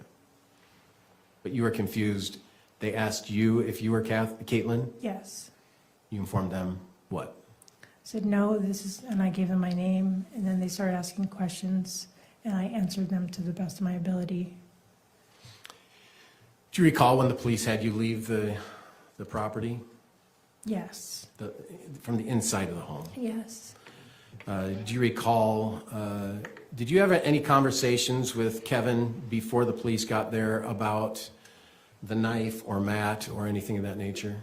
No, Did you hear any dispute between Kevin and Matt? no, Did you hear any argument between Kevin and Matt? no, I didn't. Did you hear anything after Matt said, "Where's Caitlin?" and you responded? Did you hear anything prior to the gunshots? No, So is it your understanding that there was no real communication between Matt and Kevin before the gunshots? that is my understanding. But you did see Matt with a knife Yes, after, in the picture that we saw. yes. After you left the building, and I keep saying that, I apologize, Judge. I need to do better. After you left the inside of your home, you then went into the yard. Yes, And when you went into the yard, did you have an occasion to see Kevin? yes. And where was he? He was sitting on the steps of the walkway to my house. Do you recall the body cam that we watched in this trial? Yes, Is that an accurate representation of how you and Kevin and Kate were exited out of the property? precisely. Do you remember saying something to Kevin when you were in the grass? Yes. What did you say? I shouted to him, don't say anything, don't talk, just, I forget what else I said. I just said, Why did you say that? because it was a terrible situation and Kevin had fired a weapon. And I've seen it on True Crime and Law and Order and TikTok that you should always call for an attorney. Have you searched before self-defense on your web browsing? Not before this happened. Did you do it after? After, yes. After Kevin was sitting in front of that truck, did you ever talk to Kevin again? Never. He was arrested, is that right? Yes. Did you get transported to the American Fork Police Station? Yes. Did you get transported together? No. Did you get transported separately? Yes. Were you taken into separate rooms? Yes. You called an attorney while you were in the yard, is that right? Yes. And who is that attorney? His name is Richard Bednar, and he's a friend of mine. He had been a friend for 6 or 7 years. And did you have Richard, or did you ask Richard to meet you at the police department? No. What did you ask Richard to do? It was late at night, and I called him and asked him, I said, my son just shot my son-in-law. What do I do? And what did he say? He said, call the police. And I said, Richard, you're my second call. What do I do? And I don't remember what he said because the police officer said that I needed to get off the phone, and so I hung up. That was the last I talked to Richard until he got to the police station. You recall that a video of you at the police station? Yes. And when Richard is walking in to see you, is that the first time you saw or spoke to Richard after that phone call? Yes. And what did you tell Richard to do? I said, go be with my son. Go to Kevin. Yeah. You didn't ask him to sit with you, did you? No. And he could have, couldn't he? Yes. Outside the presence of law enforcement, you could have had an attorney-client conversation. Yes. Is that right? And while you were in the police station, did you offer your information to law enforcement? Yes. Did you answer them honestly? Yes. Did you assert your Fifth Amendment right to remain silent? No. And did you know what Kevin was saying to law enforcement? I had no idea.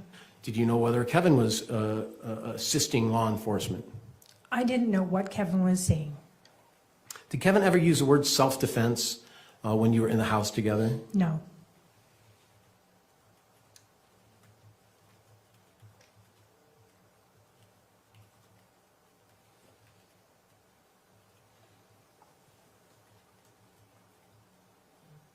You've heard the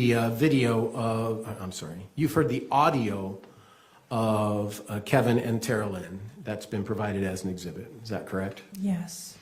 And are you familiar approximately when that audio phone call took place?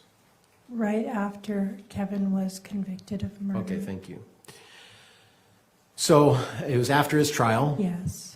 And in that audio, Kevin has advised or is talking to Tara Lynn. Is that right? Yes. Yes. And Tara, Or leading, you could ask more open-ended questions. Let's ask more open-ended questions, please.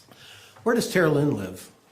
Tara lives in Carlsbad, California, which is in San Diego County, California. And where does Kevin live? Kevin lives in the, I don't mean now, I mean back then. oh, American Fork, Utah. And how long had Tara Lynn lived there? Her whole married life, so it was 16 years. And in the conversation of this audio we heard, to your understanding, where was Tara Lynn living then? Still in California. And where was Kevin living at the time of that telephone conversation? Utah. And where specifically in Utah? American Fork, Utah. Oh, where he was living when the conversation took That place? telephone conversation took place. The Utah County Jail. And so that was a jail call between, is it your understanding that was a jail call between Tara Lynn and Kevin? Yes. And you've heard that phone call before, haven't you? Yes. First time you heard that phone call was about how long ago? few weeks ago. You played it for me Yeah, I played, once. You played not it. in this trial, right? No, no, privately. And in that audio, Kevin says that he had talked to you about planning this murder of Matt, doesn't he? I heard him say that. He never said murder, though, did he? No. And what is your best understanding of why Kevin would say that? Well, firstly, In speculation, Your Honor. I think speculation. I can ask her understanding. I understand why Kevin would say that. She hasn't talked with Kevin since the day he was arrested. She would have no idea. Well, she can have an opinion. Mr. Face, excuse me. Mr. Watabe, I'll submit, Your Honor. well, you're asking her to speculate, right? I'm asking her opinion on why Kevin would say that. I'll allow it, but just that one question. Thank you. What's your opinion on why Kevin would say that? my opinion is that Kevin was trying to shift some of the blame for what he had done off of him, because Carolyn and his brothers and sisters are his loving support system while he has been incarcerated in jail. And he doesn't want to lose that while he's in prison.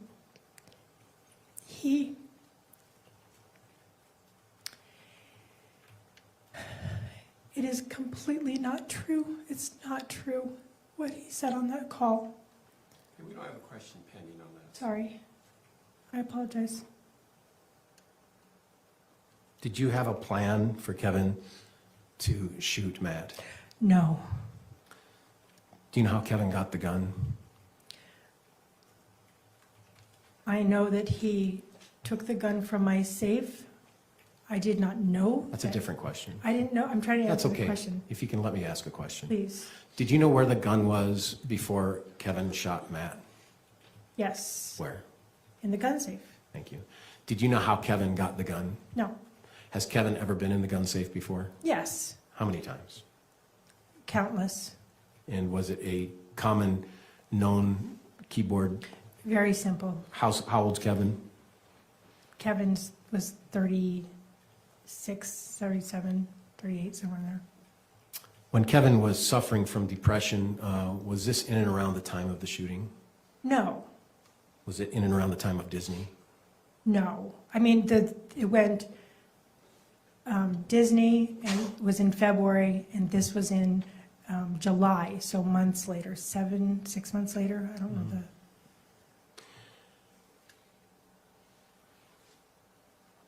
You've heard the testimony of Kate. I have. You know that Kate has pled to certain charges. I do. Do you have an opinion on why Kate has pled? I do have an opinion. What's that? Kate realized the evidence supporting her plan to kill Matt was great, and she wanted to make a plea bargain with the state, with the government, so that she could spend the least amount of time in jail or prison that she could.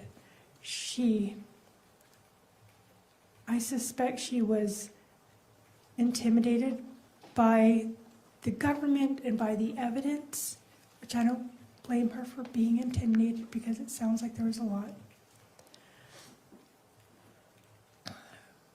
But I believe that she was making a deal, saying what she needed to have the least amount of time in jail as possible, or prison as possible. Did you have a plan with Kate to shoot Matt? No, Did you have a plan with Rachel to shoot Matt? no, You know, Rachel had a text that we just saw yesterday, or Monday, or Friday, where she talked about shooting Matt. yeah. And what was your understanding saying she was gonna shoot Matt? Yeah. Didn't you have a plan for that? No. Why would she say it? If she said that, then it was, again, a figure of speech, not intended to be executed in any way, shape, or form. Did you intend for Rory to go spend the night with Rachel on July 12th? I became aware of that plan after it was already in place. You've heard a testimony of Rachel regarding that. Yeah, Rachel extended her an invitation. I knew that I had nothing to do with it. I didn't know if Tara had suggested it or Rachel. In fact, I didn't know until yesterday, was it yesterday, Friday, who had invited her, where she got the idea. I heard myself. I didn't ask Tara Lynn, I didn't ask Rachel. I just know it wasn't me. You're aware that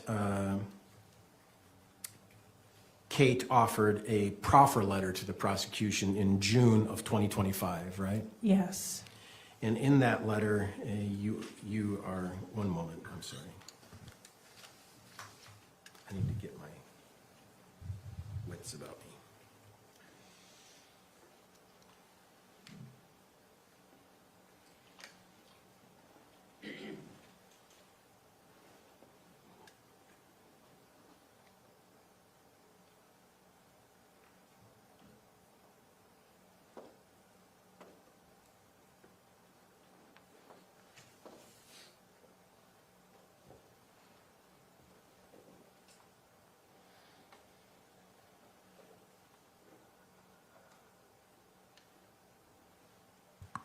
In that proffer, in paragraph 10, if we can pull up that exhibit, What exhibit number? defense exhibit number 4? 1? Defense exhibit 1?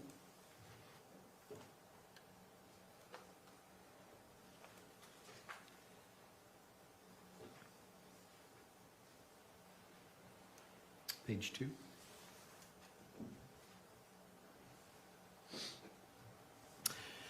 Paragraph 10, it reads, Catherine and Kevin never discussed any criminal actions towards Matt. Do you see that? I do see that. Are you aware of any criminal discussions between Catherine and Kevin?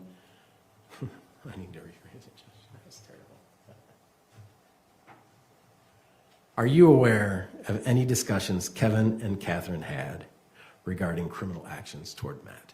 No. Had you ever heard of any? No.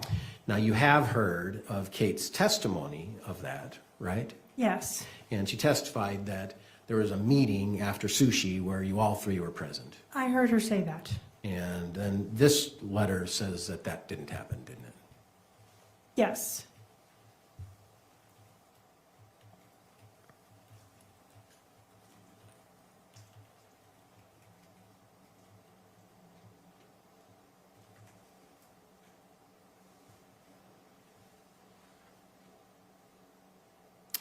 You can take that down. Your Honor, I'm just going to take a moment. I'm going to review my notes and see. That's appropriate.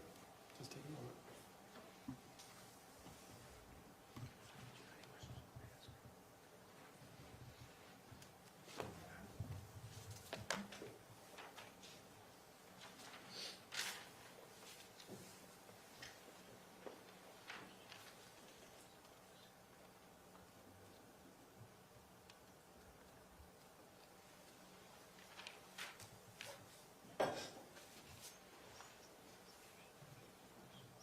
We can pull up exhibit number 24. 24? Yes. Thank you.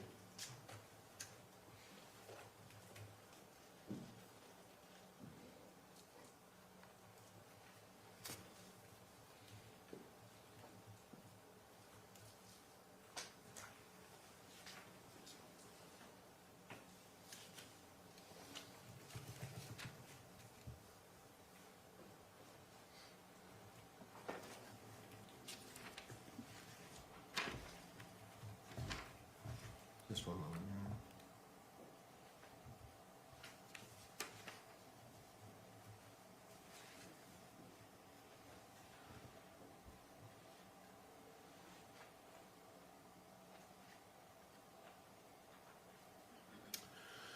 This is State's Exhibit number 24. Do you see this text? I do. Do you see the date of this text? It's the 8th of June. Would you say that this expression by Kate was the worst time of her marriage with Matt? It seemed like that was the normal theme that had been going on for a while. That's a succinct expression. And on page 2, she says that Matt just told me I forced us into poverty. Do you see that? I do see that. Do you have any idea why she would send that to you, or what was said regarding that? She had told me that Matt had said that they were so broke because he was distracted because he was suspicious of her affair, because she would use the truck a lot. She wasn't getting a job, so myriad reasons to The be. very next text says what? I hate him. And then the very next text says what? How do I get out? Did you plan and conspire with Kevin to shoot Matt? No, Did you ever ask Kevin to shoot Matt? no, Did you ever plan and conspire with Kate to shoot Matt? no, Did you ever ask Kate to shoot Matt? no, Further, did you ever ask Kevin to kill Matt? no, Did you ever ask Kate to kill Matt? no, Did you ever make a plan to kill Matt? never. No further questions, Your Honor. Counsel, I see up there, please. Good afternoon, Ms. Grist. I'm, well, as good as can be expected, but thank you for asking. Would you like me to refer to you as Ms. Grist, or would you prefer something else? Tracy is fine. Tracy? Okay. Tracy, I guess let's start with, I was a little bit confused when you were testifying about where you were at in the house when Matt first came into the house on July 12th. Okay, I'd like to show you it's marked as State's Exhibit 86, if we could publish that for witness and the jury.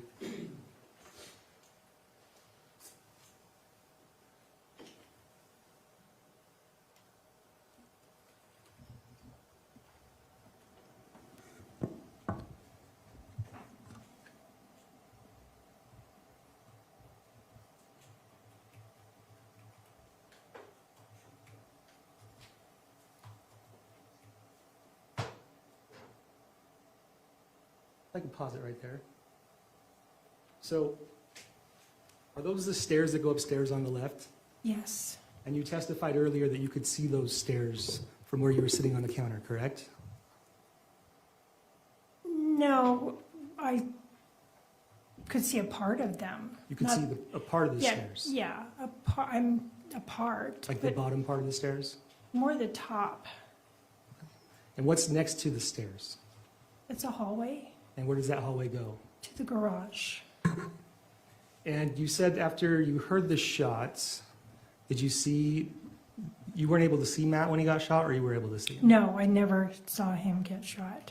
Okay, but then so you couldn't see the carpet there where his body was laying?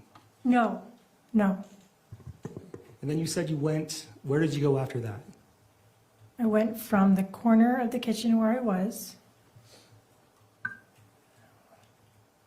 which is, it's not working. This isn't working. It won't work right now. Oh, okay. From the corner by the, to the right of the stove, if you're looking at it. So I went to the bottom of the stairs, like to just where the carpet starts, and then I went upstairs. Okay, and you didn't see a knife at that time?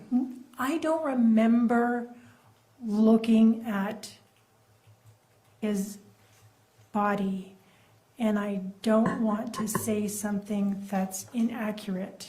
Okay, but you didn't see a knife No, when you went up the stairs? I don't recall seeing a knife.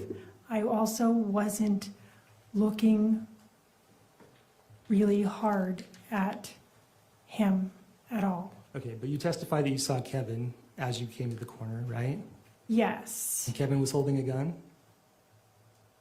Kevin had his hands behind his head, so I don't know, I don't know when he put the gun on the counter. I think he put the gun was on the counter when I came back downstairs. Okay, and you also said when you came downstairs, you noticed a knife in his hand. I believe you testified to that. Yes. And how long did you look at that knife for?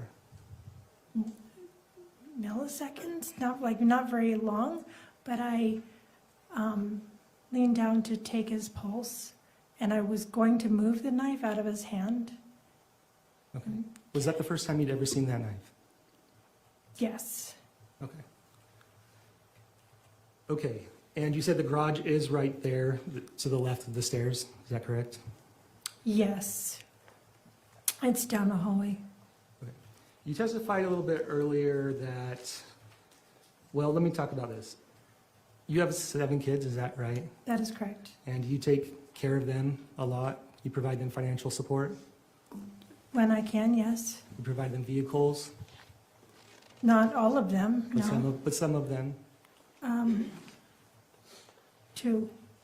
You are the one that hosts a lot of the parties and holidays, right? When they're in Utah, yes. If not in Utah, then no. Okay. And sometimes you buy them groceries? Yes. You plan Disneyland trips and pay for some of that, right? One Disneyland trip, and yes, I paid for it in its entirety. It's fair to say that you are very involved in your children's lives. Yes, You know what's going on with them. I try. You know their issues. Yes, You offer support and guidance. yes. You give advice. Not so much advice. Sometimes I express my opinion, but I try to mind my own business Okay. as far as like telling them what to do.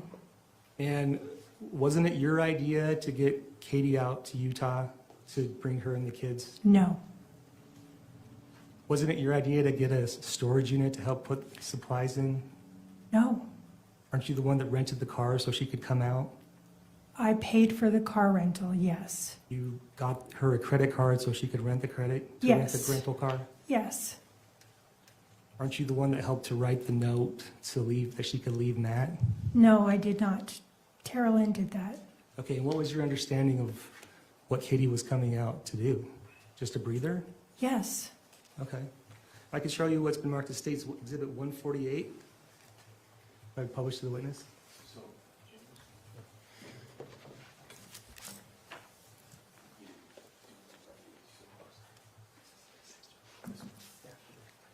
You said 148? Yes. You recognize what this is?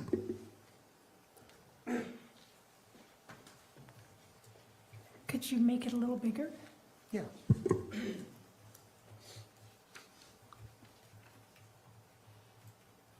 Yeah, that looks like my house with 2 IKEA toys popped up in the living room. Do you recognize to be text messages between yourself and Tara Lynn? That's between Tara Lynn and I, yes. And they start on June 20th, 2024, right? Yes, oh, yes. I was sending Tara Lynn a picture of how I was welcoming the kids, or the toys I opened up, or whatever it was. Okay. Does it fairly accurately represent the conversation you had with Tara Lynn on your phone on the 20th of June? Yeah, I sent her a picture. Statement moved to admit and publish State's Exhibit 148. Any objection? So admitted, thank you. And I can show you what's marked on page 2. If we can start the next page. If you could read, what does Tara Lynn text you at the top? She says, "Can you see the Apple tag that I have labeled truck?" It was Tabitha's, and I switched the name on it. And I said, "I'll look." And I turn your attention to page 6. I said, On so, the second, if you read the second text, what do you tell Tara Lynn? and we are just telling the kids it's a vacation to Grammys, right? Right. And it wasn't a vacation to Grammys, right? It was a vacation to my house, yes. It was a couple of weeks, and the children don't need to know that mom needs time to think through their marital situation. If I could just ask you to answer yes or no if this is what the text says, is that okay? Yes. Okay. And then what is the next text that you say to Kate? And I told Kate to put dab in where the spare is located so she doesn't get in trouble. And what is dab? Dab is marijuana. What kind of marijuana? I don't know. I don't use dab. I know they buy it in a form that looks like lip gloss. Okay, so are you telling Kate how to put dab, how to sneak dab into the state? Is that what you're telling her at this point? I am telling her a way to use her marijuana and bring it so that she doesn't get arrested. Yes, I am. Okay, so you're giving her advice. I was. Okay. And you're at least aware of the storage unit at this time, right? Yes. And if I turn your page to text, next page, page 7, what does Tara Lynn tell you? So far, so good. Just got the kids into the excursion, and now we're going to the storage unit. And the next line? I will relate all that information to her, Okay. If I could to turn Katie. If I could turn your attention to page 9. Green square at the bottom on the right.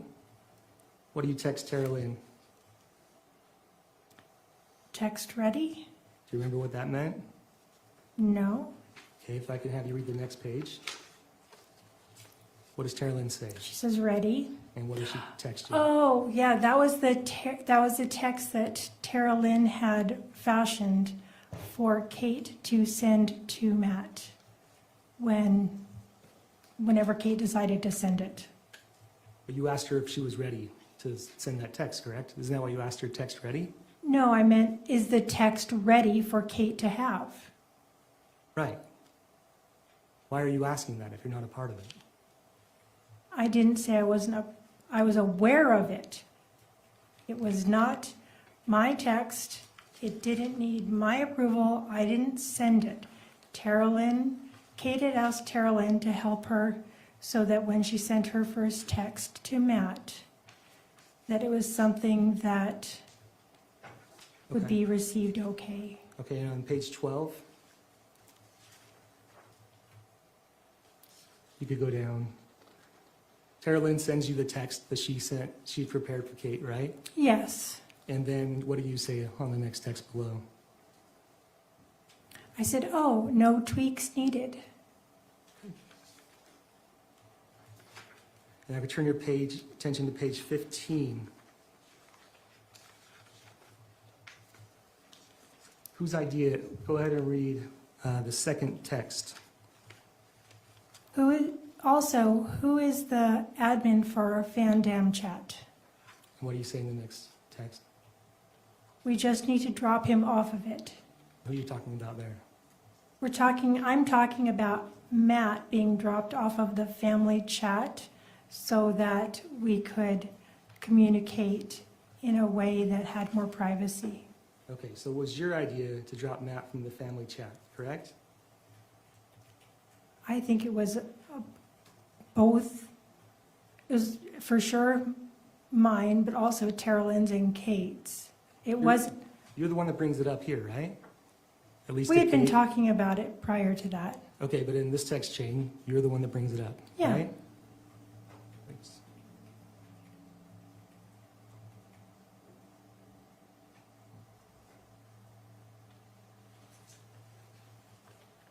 And you had testified earlier that you were not happy that Kate was dating when she was in Utah, right?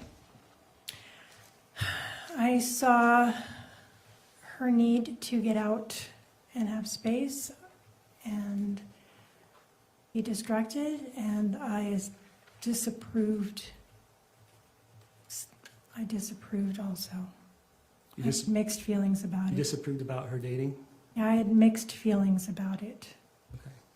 If I could show you what's been marked as State's Exhibit 149, we could publish that to the witness. July 6th.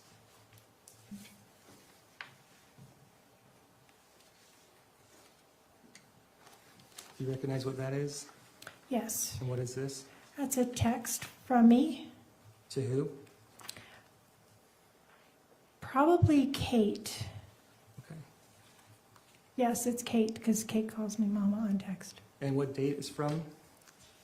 The 6th of July. Okay. Do they fairly and accurately represent the texts that you and Kate gave to each other on July 6th? Yes. State would move to omit and publish State's Exhibit 149. Any objection? No objection.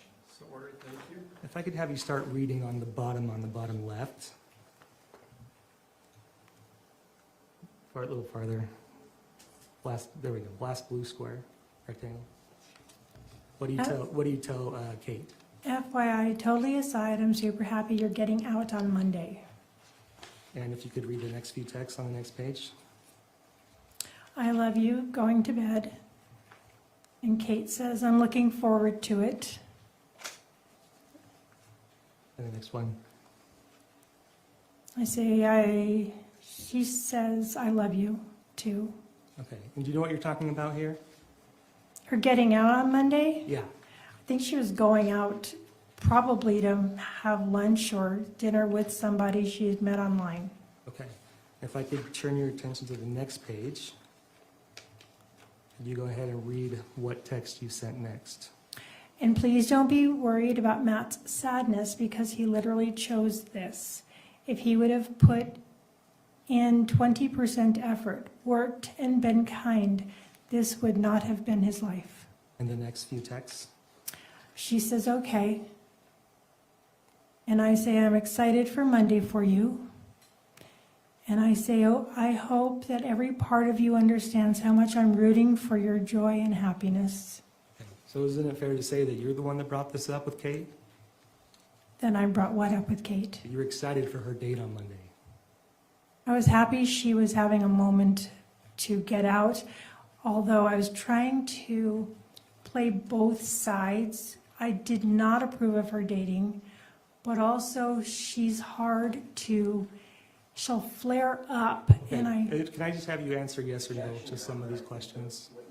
I think it's a non-responsive answer, so. Okay. Okay. I'll remind you again, you're not here to give a narrative response. If it's a yes or no answer, it's a yes or no answer. It's Got the it. attorney's job to follow up. Both Mr. Rattabi and Mr. Facemeyer will follow up, not you. Yes, sir. Okay. So you were supportive of Kate and dating, correct? Sometimes, not entirely. But you were, in these text messages at least, you were very supportive and excited for her, right? That's what I texted. And you told her not even to worry about Matt's feelings, correct? That's what I texted.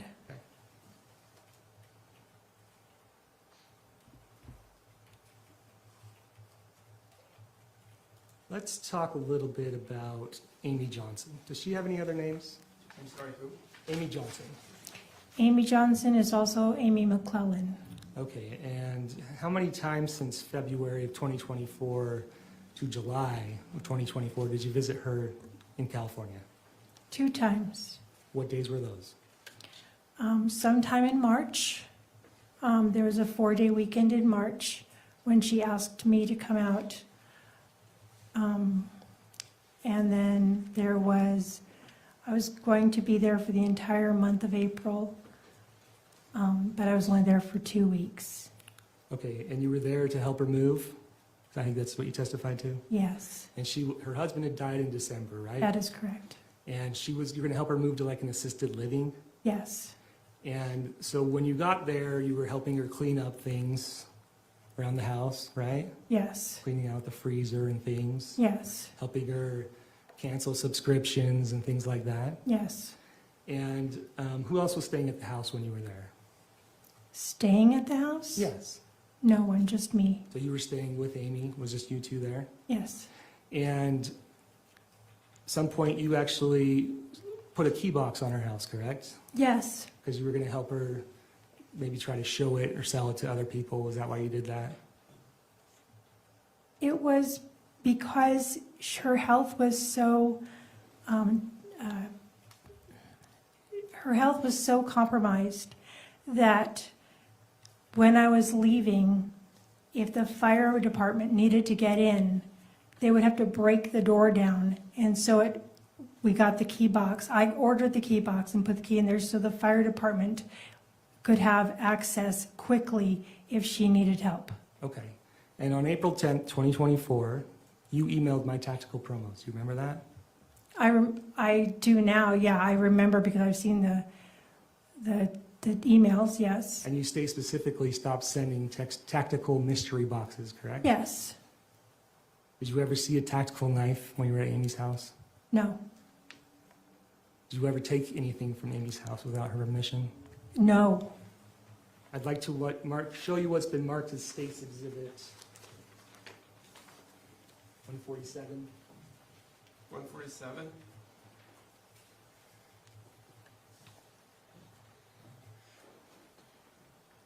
You recognize what these are? There are texts between myself and my daughter Tara Lynn, On what date? March 18th. Okay, do you remember this conversation? Yes, Do they fairly and accurately represent your text messages with Tara Lynn on March 18th, 2024? yes. State would move to admit and publish to the jury. Any objection? So admitted?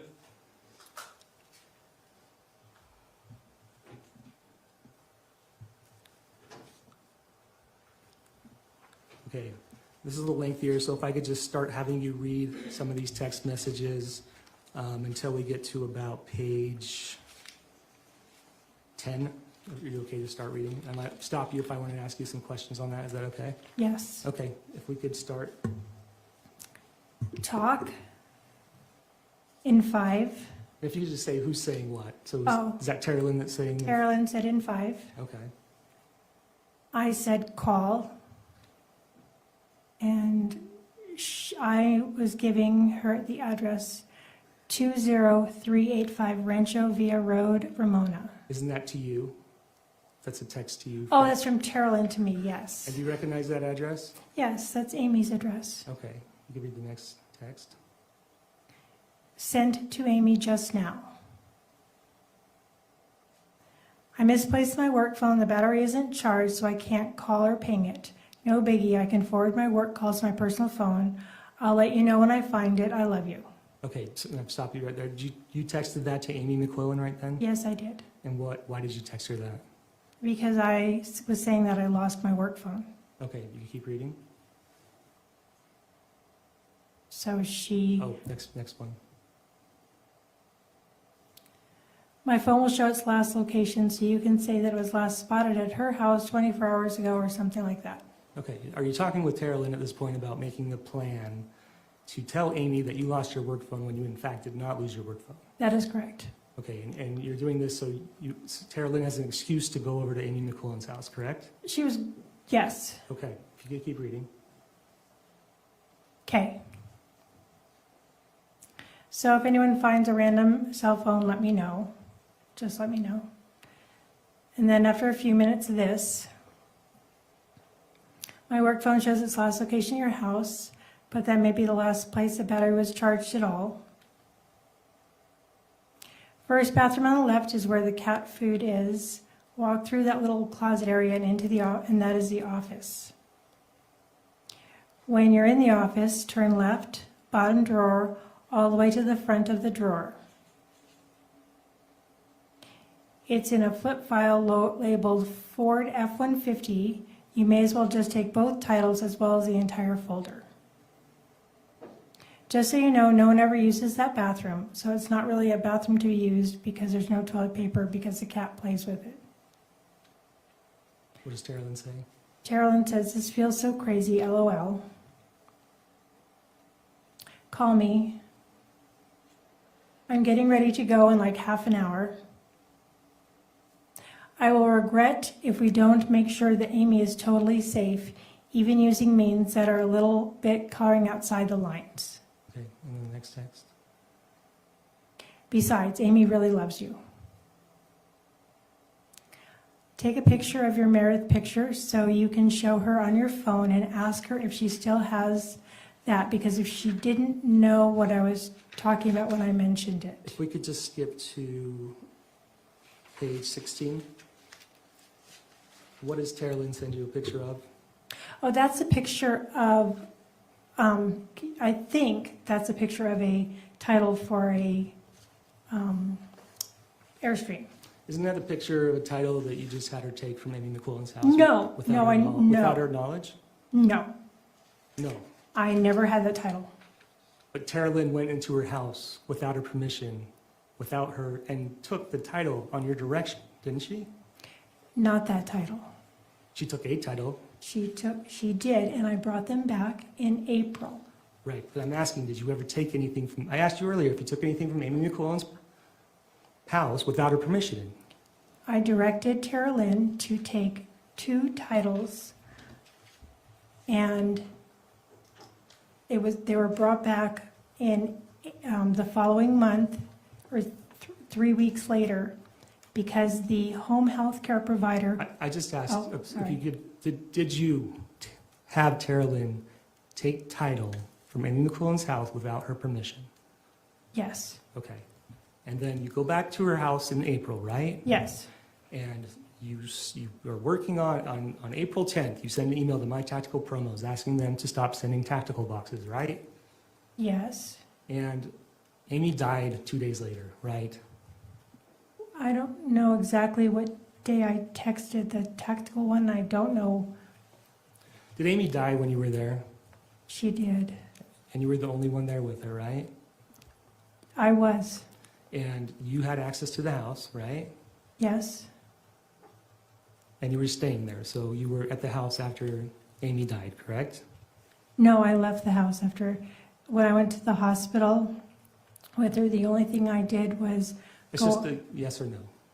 no, I didn't stay at the house after Amy passed away. Okay, you didn't have your stuff there at the house that you needed to go collect? I collected it immediately after I left the hospital and went straight to Tara Lynn's. Okay, And the gardener was there. Okay, there's not a pending question. You need to Sorry. stop talking unless there's a question. and tell me your feelings on Matt. How do you feel about Matt? Matt loved Kate, and he was hard on Kate. Matt loved his kids, and he was hard on the kids. It was hard for me to watch. Did you want Kate to get a divorce? That's Kate's decision. Did you want her to? That's your opinion. My opinion? No, I didn't want her to get a divorce. I would have rather that she work out her marriage and live on the property and have a good life. It's her decision. And you and Matt fought a lot, right? We didn't fight. There was times he told you you're not even welcome back at the house. Is that a fight? That was when Kate came to my home in July that he said I wasn't welcome. Okay. Did you go to Kate and Matt's house in May 23rd of 2024? Yes, Okay, you went there, right?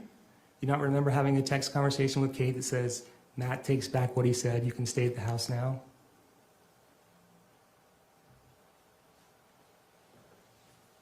I can refresh your recollection if you like. yeah, I remember If I could having show- that. If I could show her Exhibit 117. Let her finish too, you're cutting her. Okay, I'm sorry, Honor. I remember that, but I don't remember why he was mad at me. Is that because he's mad at you so much of the time? No, You just don't remember? I could probably have my memory refreshed, but I don't remember right this second, even though I'm trying. Okay, I could show you what's been marked as State's Exhibit 117. Oh, I'm sorry. It's Exhibit...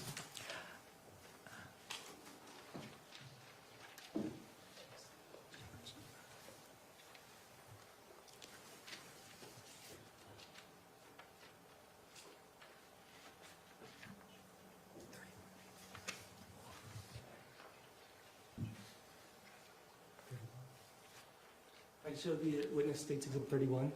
Which one again? 31. 31, Your Honor.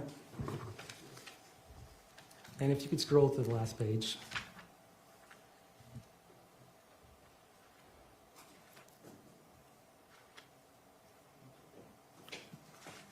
Do 108. Sorry, 108, Your Honor. I'm sorry? 108, Exhibit 108. Not 31, but 108? Yes. And do you recognize this as a text message chain between you and Kate? Yes. Okay. If I could scroll the last page.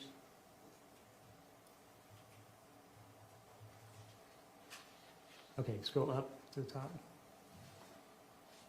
One more up. Right there. What does Kate tell you on May 23rd, 2024? Matt redacted all he said about you not being able to stay here. You are more than welcome here. And what did you say? Okay, And again? I'm glad. And what did you say again? I wanted to be able to see your babies and hang out and see you. Okay. So is it fair to say that on May 22nd or May 23rd, things had gotten so bad with Matt that he had banned you from the house? Or at least you couldn't stay with them at the house? I would say that's not fair to say. Did you not say that I wanted to be able to see your babies and hang out and see you? Did you say that? Yes, So doesn't that imply that you weren't allowed to come to the house? he was mad at me and then he got over it. I don't know, you're not helping me remember what he was frustrated at me for. I don't know. Okay, but I'm asking you, is that what you said? Did you say that on May 23rd, 2024, at 9:46 a.m., that you wanted to be able to see your babies and hang out and see you? Yes, And the reason you said that you were glad is because Matt had retracted being mad at you, yes. which implies that he had told you that you were not welcome. I think he told Kate. Okay, but you were aware that you were not welcome. Yes.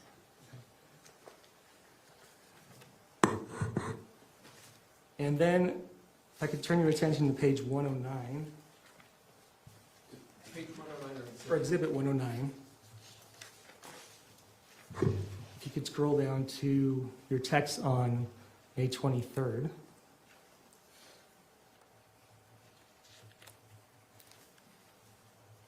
Farther down.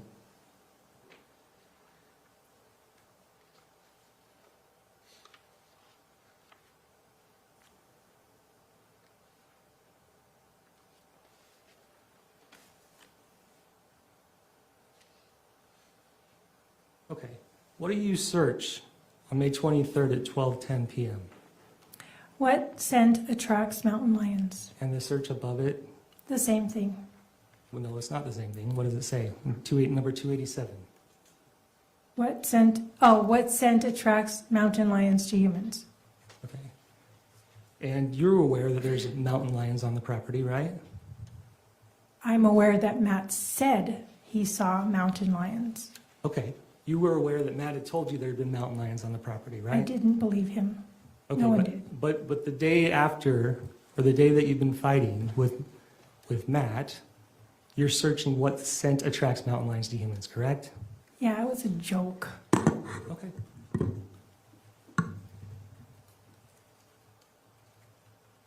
And then, if I could turn your attention to Exhibit 117.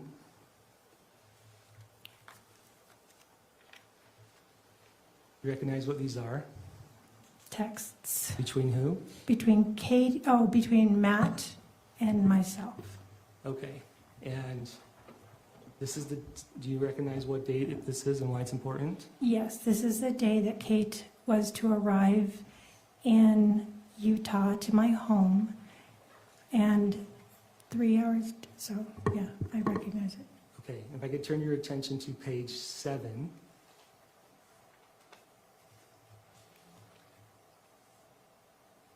Scroll down. What does Matt tell you at 1:03 a.m.? Enjoy your short time with them. You will not be welcome in our house again. Okay. Is that the first time Matt's ever told you that? It's the second time. Okay. Well, the second time that I'm aware. He didn't tell me directly. It's just a yes or no. It's the second time I'm aware. Okay. And then on page 8, you go down.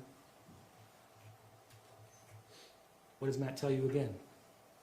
Again, you will not be welcome in this empty house. I told you to back off. How dare you lure her and take the kids and split out of state? What crap, tampering with my kids and their future. And if we could go to page 9.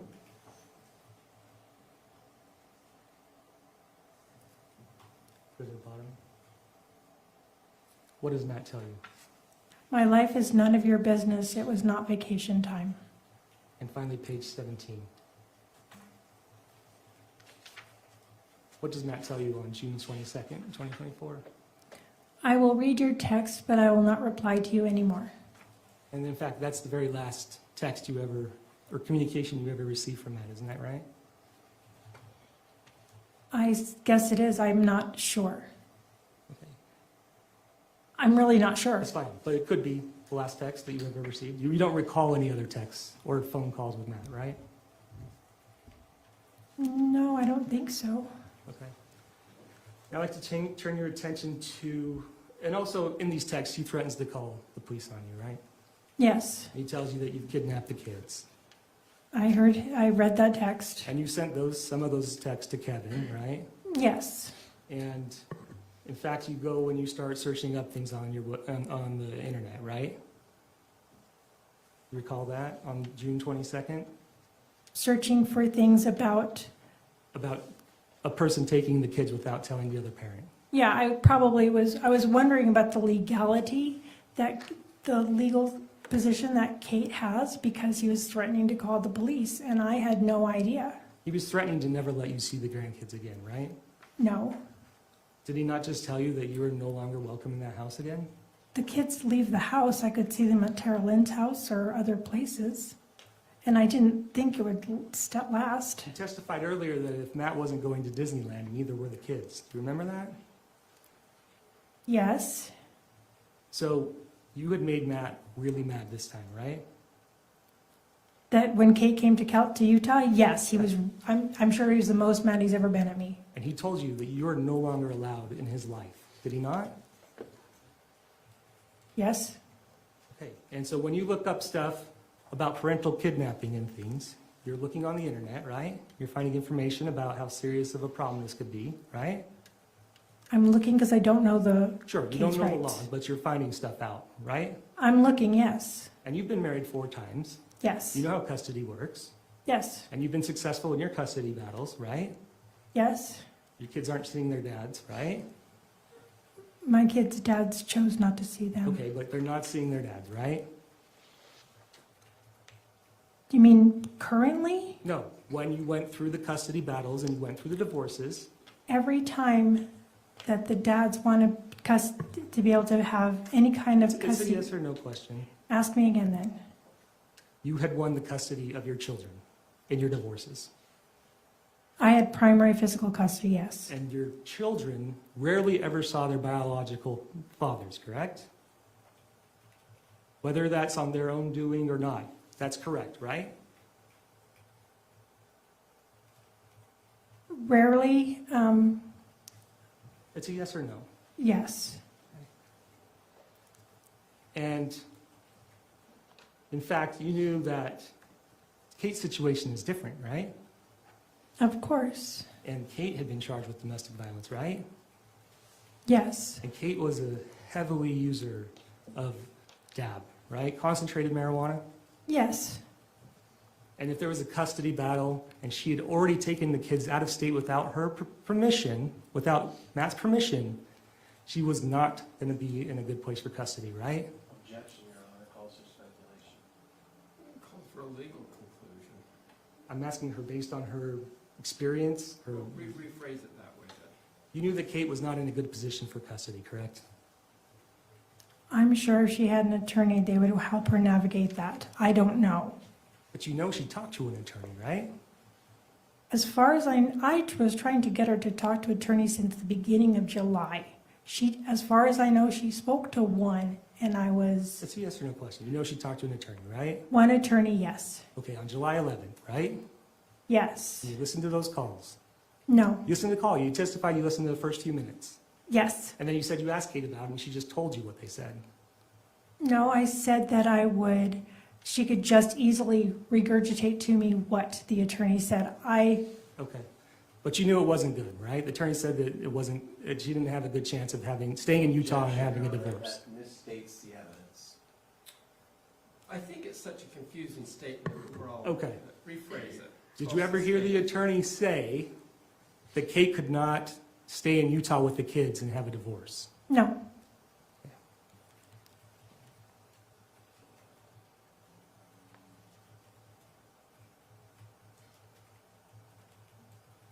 Okay. So I want to take your attention to, well, first you testified earlier. You wanted Kate to stay out there, right? to stay Stay in Utah. permanently in Utah? Not permanently, but you testified that you wanted her to stay for a while. Maybe another week or two after what she did stay. Right, and isn't that the whole reason that you came up with the plan that she would sprain her ankle is force Matt to drive the truck out? That's a two-part question. Okay. Do you remember the plan to sprain the ankle? I do. It was Tara Lynn's idea. Okay, and And- you testified that the purpose of that plan was so that Matt would have to drive the truck out, Incorrect. and that the reason that she wanted to drive the truck out is because it couldn't make it out to Utah, so then it wouldn't be an option, right? That was confusing. The reason that you wanted Matt to drive the truck out is because it wasn't in a condition that it could make it to Utah from California. Did you not testify to that? No, You didn't. no. Okay. But you did you want Matt to come out? No. Ever? No. Okay. I'd like to turn your attention to what's marked as State's Exhibit 119. You recognize what that is? This is a text between my brother, my sister, and myself. Okay, if you could move up, down to the next page. Further up, down. Okay, who's talking to you on June 29, 2024? That's my brother, Christopher. Okay, and what does he say? He said, "How's Matt taking it?" And then what does he say? He says, "Not that you care." Does that seem to suggest that you don't really talk kindly about Matt to your brother and sister? Yes, Okay, if we go to the next one. And what do you say? I want him to show up. Okay, so you did want him to show up. I wanted him to talk to Kate, but no, it's like, I did say it in there. Yes, I did. Okay, so you did want him to come out. I didn't want him to show You up. said it. You said it. I said it, but doesn't mean that I meant it. On June 29th, you said it. Yes. She had been at my house for 9 days, and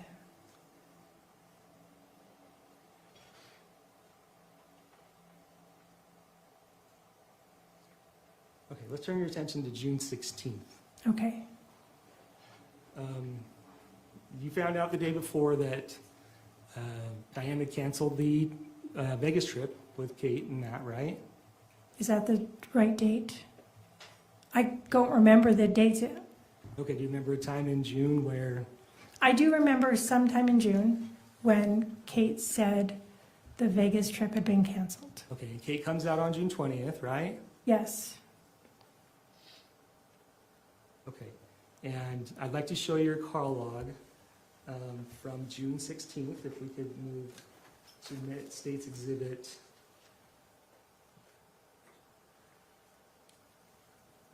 One moment.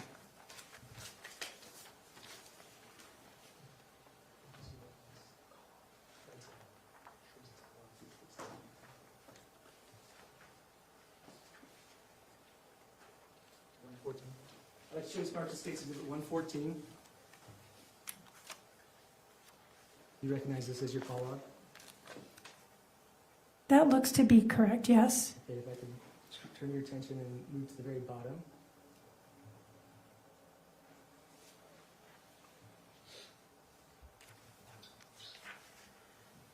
Okay, and the very first person you call that morning is who? Number 19, Yes. that would be Tara Lynn. Okay, and do you remember what you talked about? 6:16. Yes, I remember some of the conversation, yes. What was the conversation about? About Katie coming out to Utah, that's when I was talking on speakerphone at least part of the time. And David was saying, like in a half joking, half serious manner, well, what are you going to do if Matt shows up? And go ahead. Well, and you're talking to, Objection, Your Honor, he asked what was the conversation. I think she should be able to continue the. Is that the conversation, or is there more to it? I don't, that's, I thought she was done. All right, is there, okay, well, why don't you find out if there's anything more? Okay, you talked about Matt, correct? Yes, You talked about Katie coming out. I'm sure we did. Okay, and then your next phone call that you have, if you could scroll up a little bit,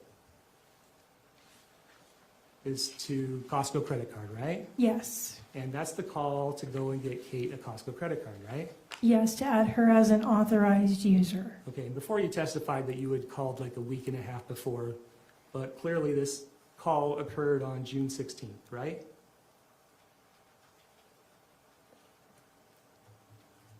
Yeah, I guess I was just mistaken on when I made the arrangements. It was not, Okay, that's okay. But just so we can get it clear, if Diane canceled the Vegas trip on June 15th, right? on June 15th? Correct? Uh-huh. There would be no reason for Kate to get a rental car until June 15th or later, correct?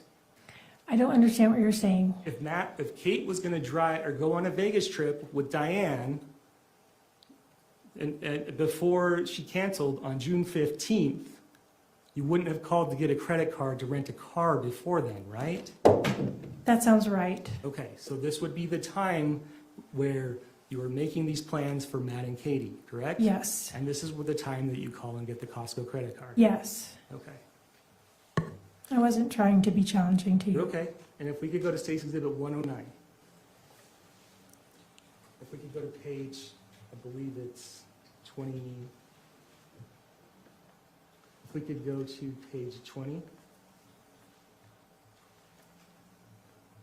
Maybe 16, sorry, page 16. 16?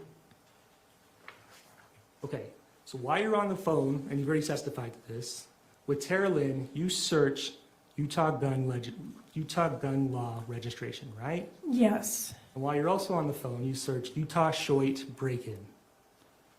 I think that just came up, like, you know how things pop up? I don't think that I searched Okay, that. but does your phone say Google search Utah Shoit break-in? I don't remember making that search. Okay, so the computer made a typo and made a search for you, is that right? Is that what your testimony is?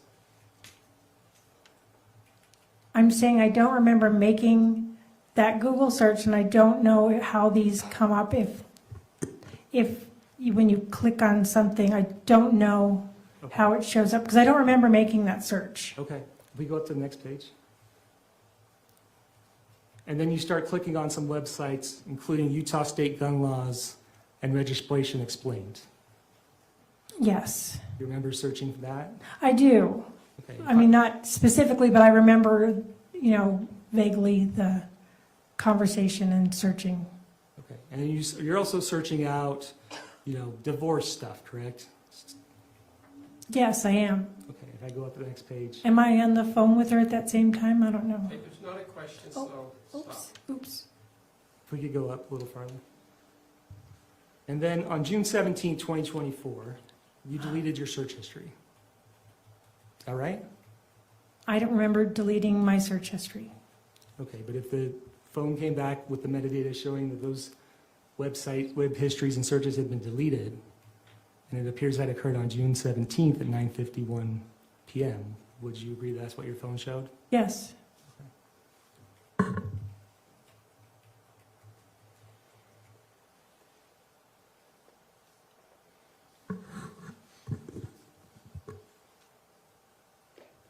And this is also the same day, June 16th,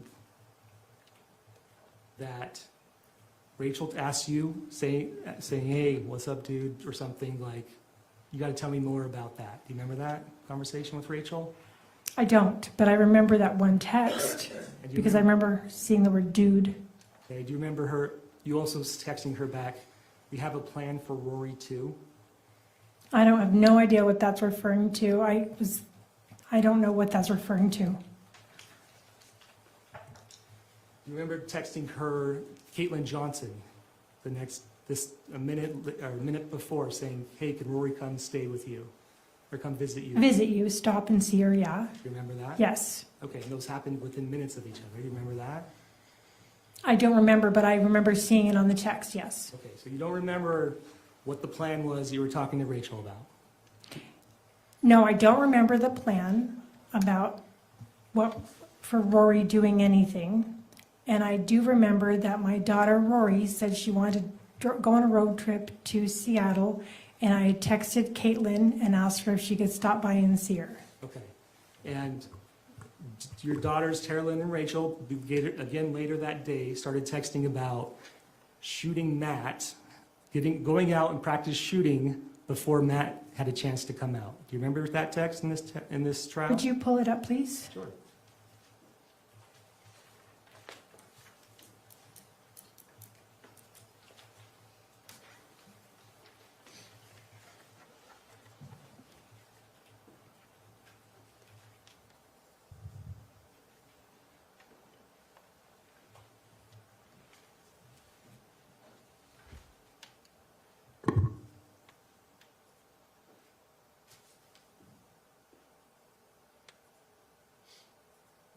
Scroll down. That's 128. Yeah. Do you remember Rachel's text on June 16th? Yes, now I'm seeing it. And what does Rachel say? That's between Rachel and Tara, and when it said he wanted to know, I'm thinking it was David. You just showed that to me. I'm just asking you about the text on the top green. It says, "No, unfortunately, kids make it hard to get out and go shooting. Haha. We need to coordinate with mom and take it out before any chance of Matt coming. LOL." She needed me to babysit Okay, her. I just had you read that. But is Rachel not talking about shooting Matt in this text? I do not believe so. Okay, is she talking about getting her gun ready before Matt comes out? I don't know what she's talking about. I mean, that's what it looks like, but Okay, but this is also 4 days before Kate even leaves, right? it is 4 days before Kate leaves. Okay, so you don't ever remember joking about shooting Matt? No, that was not between me and that was between Rachel and Tara Lynn, and no. Rachel testified that you would joke about shooting Matt. I don't remember joking about shooting Matt.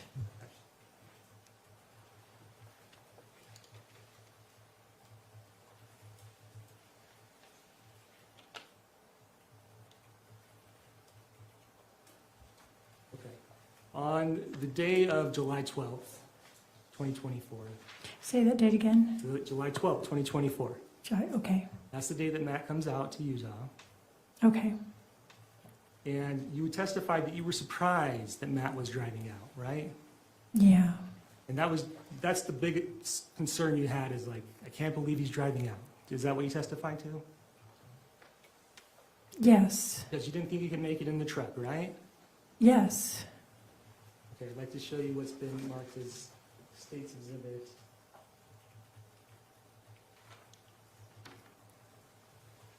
Uh, 10? 10? Yes.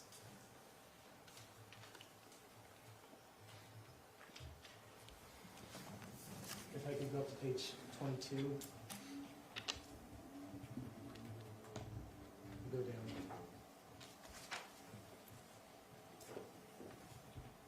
Is this when Kate first tells you that Matt's going to drive out?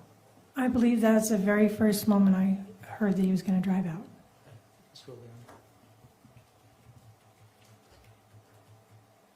Scroll down. Keep farther. Okay, stop right there. Not once in those text messages do you mention any surprise about Matt driving out, do you? I called her and expressed surprise, but I already knew that my surprise came from the fact that his truck was not insured, not registered, and not long-term trip worthy. I know, so I thought that he was going to be essentially stuck in California till Kate went back home. Okay, and Kate did not want to go back home, right? She didn't want to, but she knew she had to. She was dating, right? Yes, And dating to the point that she even tried to bring someone to the hotel the next day, right? yes. So you knew she wasn't going back. No, I did not know she was not going back. I believed with all my heart she was going to have to go. She was definitely going back. I didn't know when. There wasn't any bags packed. I thought she had bags packed. There was no suitcases there. She just was going to put all the Sterilite drawers into the bed of the truck and put whatever she wasn't packed, it was going to be either easily done or It's just, you didn't see her any bags ever in the front room, right? Or any clothing or anything. no, but I didn't go upstairs at all. And now you have a conversation with her, right? On this text stream. Okay, yes. And what do you say to her? Well, I had just gotten off the phone. Oh, I say, sorry. I'm Go sorry. ahead, you can read. Honey Bunch, I'm really happy that Matt's going to try. I'm a little nervous about it, but I hope that it works out because you have a sweet little family. Okay, if you can keep reading. And I'm super happy that he stopped drinking. And then she likes that one, and then she responds, me too, I want us to be all to be happy together. I put to Katie, this is literally the only thing I care about. I've just always appreciated that your husband loves you and loves your kiddos. You just have to do your best too. I'm coming home so we can talk about it later. You really need to be invested in doing the best you can. I know you have been. I just love you so much. And she liked that. Okay, keep reading. Hey there, please let Matt know that he's welcome to spend the night if he's too tired after driving all day. I promise I'll stay away and I'll be sweet as candy. She says, okay. And then I say to her, or else, if you guys want, I can give you $100 or so towards a hotel so you can stop if you need to. And she says, okay, I'll tell him. And I say, I'm not trying to get in your business at all. I just want him to know that if he needs to rest, he can rest at the house, or we can get a hotel room for you guys. Or maybe you could start driving, just start driving, and go back home because driving to go back home because you will not have driven all day the way he did. Okay. And then I said, even a hotel room in St. George might be okay. And then I put $200 for a hotel room I can handle as opposed to the rental car on the way back. What's she say? And she says, on the phone with him now. The next one. And I said, very good. Okay. And that's the last text messages you have with Kate that day, is that right? Probably. If you're telling me that's the case, then I'll say yes. I can't. Sounds right. And these text messages were intended for Matt, right? No, they were intended for Kate. These were text messages, you were having just a conversation with Kate, and this is what you were telling her and how you feel? Yes. Okay, so if I could go up one. When you say $200 for a hotel room I can handle, as opposed to the rental car on the way back. Because she would have to explain to him why I could afford a $200 hotel room when I was acting like I couldn't afford a car rental. She'd have to explain that to him. Right, and again, I'm asking you yes or no questions, okay? If we can just stay with that. So, there was no rental car. Kate knew that there was no rental car going back. Matt had already paid for a rental car, right? Objection. Had Matt already paid for a rental car? What's your objection? I think he's misstating the facts, or at least some foundation of what he's referring to. I don't recall that Matt paid for a rental car. Are you aware that Matt gave Kate money, he put money in her account for a rental car? Yes. Okay, and so you are also aware You also know that Kate was never going to go back in a rental car to California. Kate wasn't going to go back on that day in a rental car to California. Okay, so you say $200 for a hotel room I can handle. You said that, right? Yes, And you also said as opposed to a rental car on the way back. yes, Correct. Okay. And these are things that she ended up telling Matt, right? I don't know if she told him or not. But these are things you wanted her to tell Matt. Yes, Okay. If I could have I would like to play for you what's been marked as State's Exhibit 117.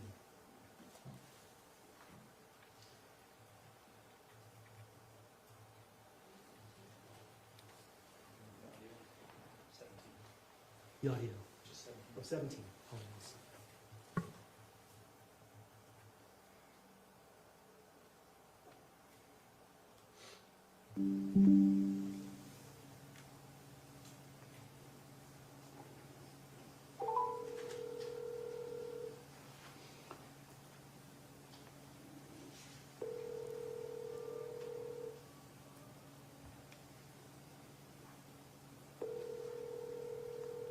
Yeah, how's it going? Good, how are you? Pretty good. What's going on? I just called to see how your drive is going. I'm just passing that abandoned water park. Oh, fun, cool. Yeah, I just like ran out looking at it. Yeah, my mom said if you're too tired, when you get here, that you can always sleep here. She said she'll keep her distance. She'll actually be asleep. It's not like that. I'm just not gonna talk. That's all. Okay, or if we want, we can get a hotel. She said she'll give us $100 towards it. No. It's not like that. I just wanna see my baby, see you. I brought my pillow and everything else, Right. so I'm really worried about it. So, what do you want to do? I want you to be comfortable. I will be. I just become Okay. once I have my family. Okay, well, good. That's all I Okay, want. awesome. Yeah. So, cool. Awesome. Okay. And you heard Kate testify, right? yes, And Kate testified that her part of the murder plan was to make sure that Matt went into the house, right?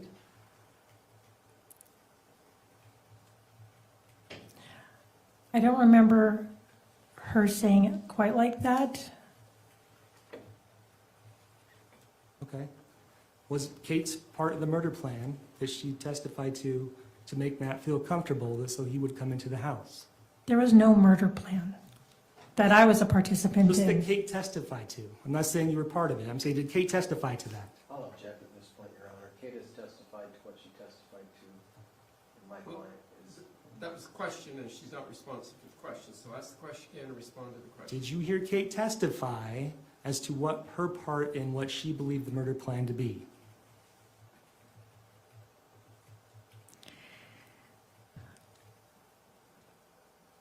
I don't remember. You don't remember? I'm trying to remember what her words were. That's okay. And if I could turn your attention to the call log on 117, is that right?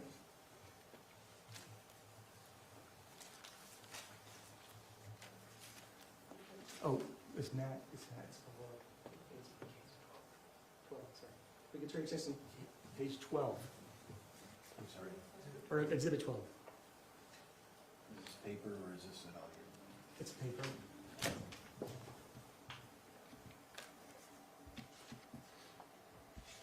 You could go to the 2-minute and 20-second call. It would be farther down. Farther down.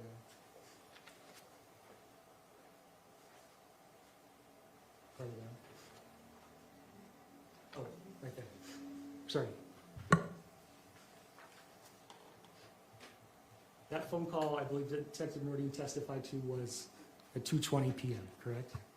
Do you remember that? Can you explain to me? Your Honor, at this point, I would just ask for some foundation at what I'm looking at, because I don't know what he's referring to. It might be helpful for the witness to. It's okay, I'll strike that, Your Honor. Thank you. Okay.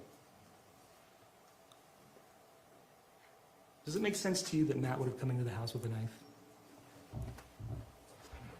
No, it doesn't. In fact, Matt pulled up in front of the house and parked over cardboard. Yes, he did. He did that so he wouldn't leak any oil on the street. Yes. And did you see Kate go and put the cardboard out front? No. Weren't you washing off the porch earlier that night? Yes, I was. You didn't see the cardboard at that time? I wasn't. No, I don't think so. No. No, I would have noticed, so no. Okay, and Matt came into the house, right? Yes, He didn't knock, he didn't ring the doorbell. correct. He took off his sandals and put them nicely in front of the carpet, right? That's what I saw in the photos, So yes. so you believe that to be true? I do. And you heard Kate testify and you heard those phone calls, right? Of Kate's phone calls to him? Yes. Yes. And there's nothing that Matt believed other than he was coming to pick up his family, right? Yes. So there would be no reason for him to even be angry or worried at all, right? No. And your testimony is, he came in and he walked back through the back behind you, right? And he came in through the kitchen, living room, into the kitchen, Yes, dining room. dining room. And then he turned the corner into the hall. Is that what you testified to? No, he came into the dining room, and then he went back the same way he came. So he never went into, past the kitchen? No. towards- Okay. And then you heard gunshots. Yes. And did you go over immediately? No. How long did you take? It's hard to say exactly, but I was kind of in shock that, and I was confused. Okay. And you go upstairs first? Is that the first thing you do? After I had a few words exchanged with Kevin, yes, then I went upstairs. Are you looking for your phone at this point? No. And you go upstairs, you talk to Kate, right? Yes. And then you come back downstairs, and you can't find your phone, right? Yes. And at that point, you decide to check his pulse, Before I looked for my phone is when I checked for his and you pulse. checked on his wrist, right? Wrist first. And the wrist that he'd been shot on, Yes. and you didn't notice any, I didn't Injuries. notice any injuries whatsoever. and you already believed him to be dead at that point, right? I was trying to determine if he was alive or not. And how did you determine that? I was trying to look at his breathing, look at his chest, and to feel for a pulse. And you checked twice on that wrist, right? Yes. Wrist that had the knife in it, right? Yes. And the knife stayed in his hand while you're doing that, I was going to take the knife out. but you didn't. I didn't. Okay. And then you find your phone over by the counter where you've been sitting, right? On the next counter, on the other side of the stove, but yes. And then you call the police. Yes. And as soon as you call the police, you realize that the neighbor Caitlin is called. No, I didn't know that the neighbor called. So when she said Caitlin, I was confused because I was trying to figure out why would I be called by a name, and it was a wrong. I was just confused. Okay. And then you tell the police that you need an ambulance, right? Yes. These are just yes or no questions, okay? And you told the police that you thought he was breathing, right? I think I asked. It's a yes or no. If you don't remember, you can just say you don't remember. I asked Kevin to check to see if he was breathing. And the police show up right then, right? Yes. I'd like to play what's marked as State's Exhibit 104.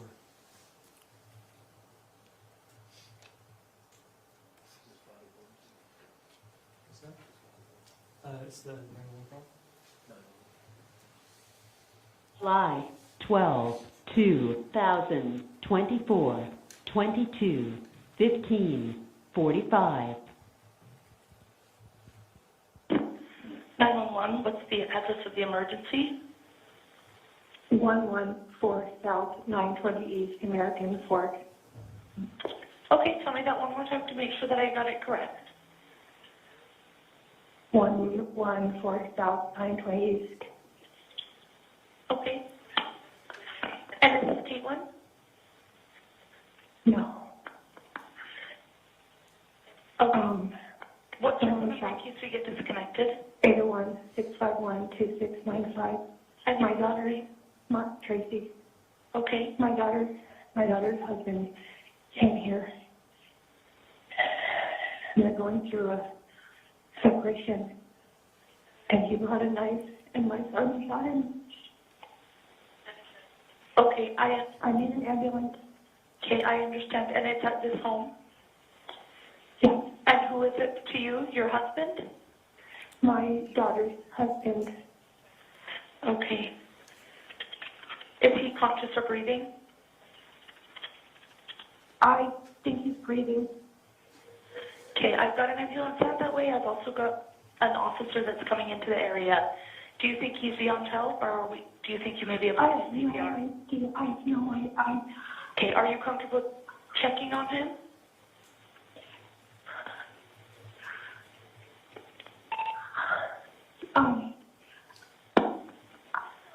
Where is the gun at? On my kitchen counter, Where is he at? in the hallway. Are you comfortable checking to see if he's breathing? Kevin, check to see if he's breathing. Check if he's a pulse. Check. Okay. That may be the officer. Somebody needs to go let them in. Okay. Okay. Okay, they're here. They're here. Okay, I'll go ahead and let... What's going on? Okay, I'm going to... Okay, so the police come right then, right? Yes, And you're standing pretty close to where you were when the shooting occurred, right? yes. And Kevin's where he was when the shooting occurred, right? No, Kevin was, at that point, he was on the other side by he had moved back twice. He was at his feet, Okay. then his head, and It's then just his, a yes or no. If it- well, he had to open the door. Okay. Is it, So he had to move from by Matt's head, where he was kind of checking for his vitals, to go open the door. okay.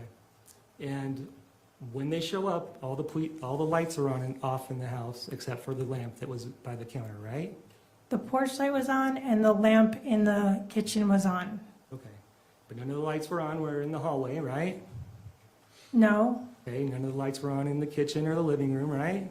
the kitchen light was on. It was the living room. It was The the little lamp. lamp, right? Yeah, But not any other lights, right?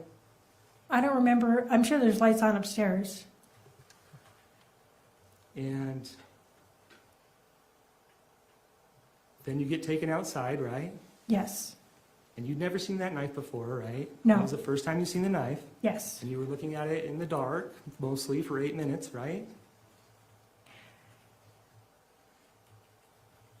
I probably wasn't staring at the knife for 8 minutes. I was looking more at Matt and then Kate and Kevin. Okay. But when you talk to Diane Restelli on the phone, and she asks, you tell her what kind of knife it is, right? Yes. You tell her it's a tactical knife, right? Yeah, yes. Okay. And you heard the body cam of Officer Laycock, right? I heard, well, what do you try? Did you hear Kate tell Officer Laycock that she heard yelling before the shooting? I don't remember hearing her say that to an officer, Okay. but I believe you. Okay. It's yes or no. Do you remember hearing that? No, Okay. And do you remember seeing the officer take Kate out into the yard and put her a little bit away from you? Do you remember yes, that? yes, And do you remember that you wanted to go and try to talk to her and try to go and sit by her? yes, And you were even told by Officer Neal that you weren't allowed to, right? yes, And then you talked to Officer Stimson, and then you kind of tried to again. Do you remember that? You tried to go and sit and talk to her again? I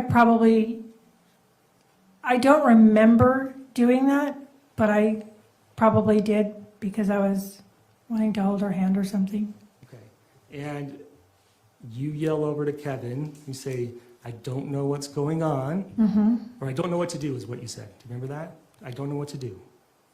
So don't say anything. Is that what the quote is that on the body cam? I'm asking if you remember. I remember telling him, I remember calling to him something, but I don't remember word for word what I said. Okay. And while this is going on, you're thinking about who Caitlin is on the 911 call, or do you know already? I think that's the furthest thing from my mind. I'm not thinking about that The phone 911 call anymore. No. You knew who it was, right? You knew who called. It wasn't registering until later when I had time to think, so no. Did you know any other Caitlins in the area? No. Did you know your neighbor was Caitlin? Yes. And the reason that you were worried about what time Caitlin called is because you couldn't come up with a story, isn't that right? No. And that's why you tried to talk to Kate to tell her not to, so you could tell her that the plan was over, right? Where there's a new plan. I have no idea what you just said. You were calling an audible from the plan. That's why you needed to talk to Kate, right? No. What? Say that again, please. You had a plan with Kevin and Kate to kill Matt. No.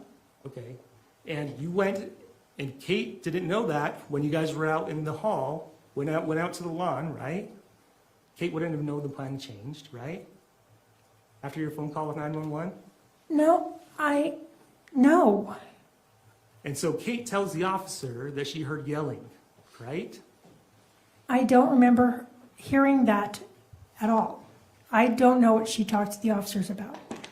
And initially on your 911 call, you told the police that Matt came in with a knife, right? Yes. And then you said later that you never saw a knife.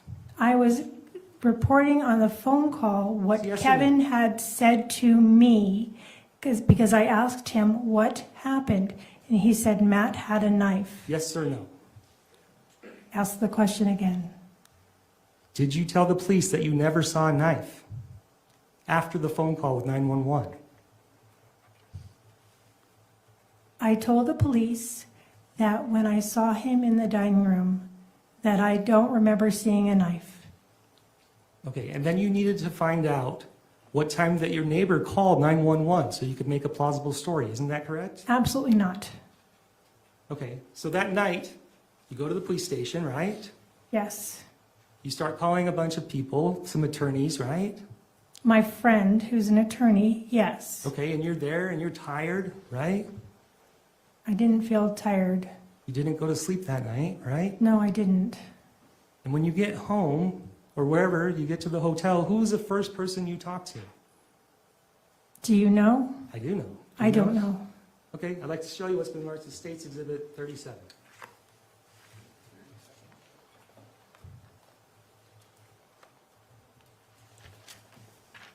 And who is this conversation between? Oh, it's with Caitlin. This isn't talking, this is texting. That's why. Texting, okay. First person you had communication with. I hadn't looked at my phone. Okay, is it yes or no? Just a yes or no. I just want a yes or no question. So I'm going to object, Your Honor. I think the line of questioning is intentionally trying to confuse my client. First saying that he called her and then bringing up a text exhibit and then saying he's texting and he's asking for this defendant to keep on track of his questions. It's impermissible to intentionally confuse a defendant trying to get some purported answer. I'm not trying to confuse you, Your Honor. I could be more specific. I don't think he's trying to confuse her, Mr. Face. He did- But I he did do- say let a me phone finish- call. Let me finish. But I do think that we have changed some semantics. Texts aren't calls, and so I can see where that can unintentionally confuse somebody, but I don't see that as deliberately confusing somebody, Mr. Facebar. So let's just be a little more precise. Okay, I tell my witnesses to be precise. Let's be a little more precise in our okay. questions. If I could just draw your attention, scroll down a little bit. Okay, what time does your neighbor text you? Well, it was up higher. Or the last one? What's the bottom one there? Last one's that, what does she say? She says, lady, I don't know what's going on, but I'm praying and hugging you hard. Okay. What time do you text her back at? If we go to the next one. 5 in the morning. 5:17 a.m. What do you say? I said, thank you. Okay. And she doesn't text you back, right? It was 5 in the morning. No, I guess not. And then you text her again, right? What time do you text her again? About an hour and 20 minutes later. What do you say? Long, long night. Okay. And if I can just continue having you read the conversation, what time does she text you finally? And she texts back at almost a half hour later and says, was it your son-in-law? You keep reading. And I said, yes. And she tells me that a bullet went into our garage. And I said, OMG. And she says, oh man, just him, question mark? And I said, yes. And I said, he had a knife. And my son Kevin shot him. And she says, oh man, I'm so sorry. And she says, I'm glad you guys are okay. I said, me too. And I said, Kevin is still being held at the police station because it's being investigated. And she asks, do you guys need anything? And I said, maybe later. And she says, oh man, I'm sure that's normal. Are you home or did you guys have to leave? And I let her know now I'm at the Holiday Inn Express in American Fork.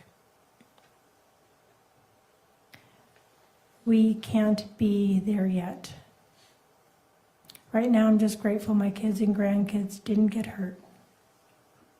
I'm probably going to rest, probably not sleep until Kevin is out. And she says, me too. I saw them going into your garage when the cops asked me to go outside. I was like, oh, thank God. We were praying. And I asked her, what time did you call 911? Yes, huge hugs. Get some rest. Please let me know if we can help.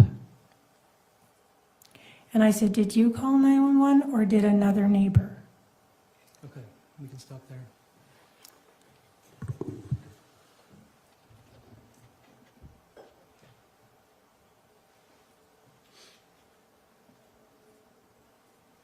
And you heard the jail phone call between Kevin and Terrelyn, right? I did.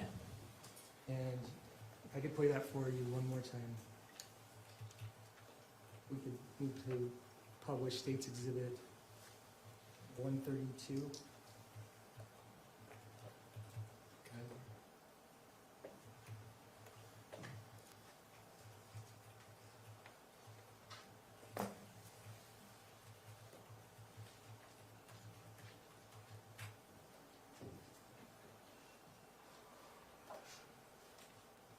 She ruined so many lives, and I'm worried to hurt her feelings. Yeah. Well, I can tell you something now, a little extra. What's that? Oh. I asked if she was sure. She was sure? Mm-hmm. Because she was like, didn't tell me anything about all this stuff about to happen. And I was like, are you sure this is exactly what's going to happen? And I'm like, she's scheming and doing all this. And she says yes. And she beat Cheyenne. That was her response. Or he beat Cheyenne. Oh my God.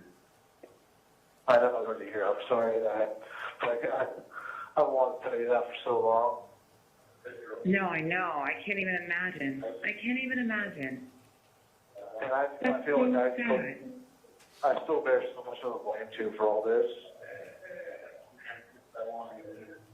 I'm so, and that makes me so mad that she's caused you to have to live with this.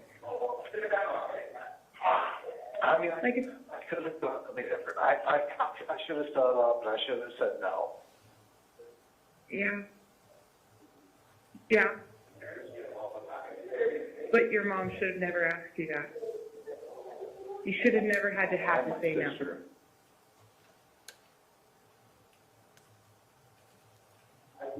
The same person who planned this is the same person who baked cookies. It's the same, like, And that's wild. Like, she's the one who made me my chocolate chip cookies without chocolate chips. I know. Yeah. And blueberry muffin cake for your birthday. Yeah.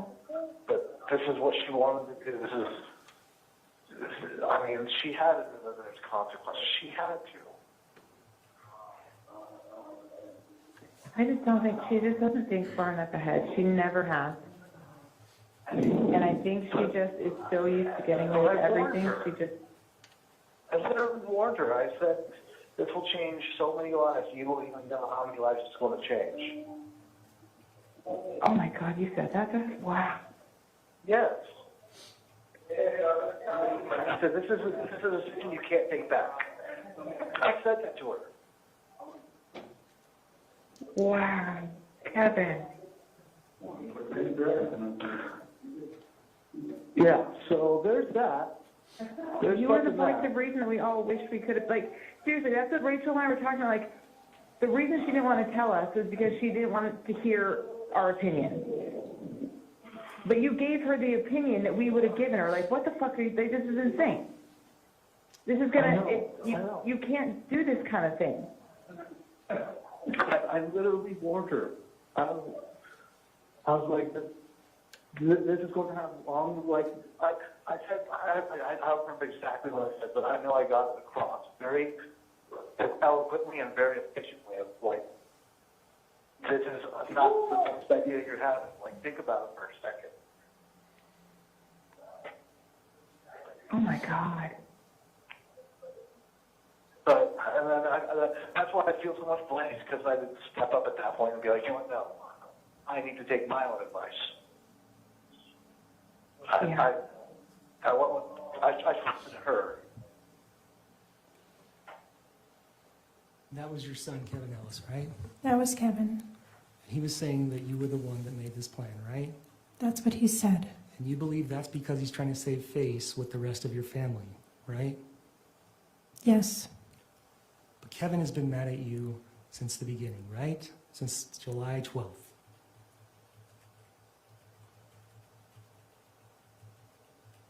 I don't know if he's been mad at me or not. I could show you, you said you have not talked to Kevin since the incident. Correct. I could show you it's marked as Stakes Exhibit 131.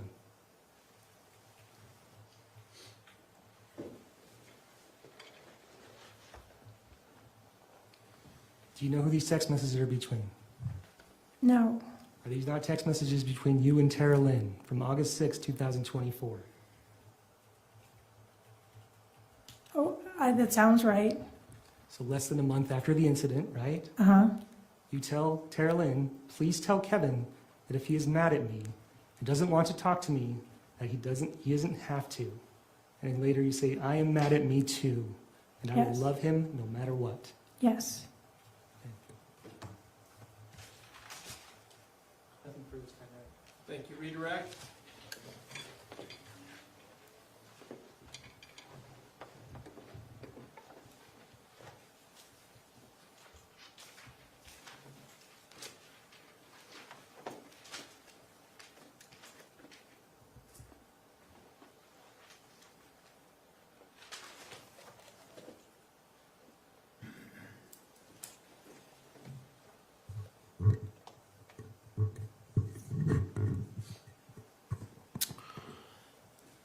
Tracey, some of the beginning questions to you was asked by the prosecution. You're very involved in your kid's life. Is that right? Yes. When you sent a text to Kate offering for a hotel room, is that you being involved in your kid's life? It's me offering to help and be involved, yes. How old is Kate? 36 or 37. And have you found that Kate always does what you tell her to do? No, Have you found that Kate most of the time does what you tell her to do?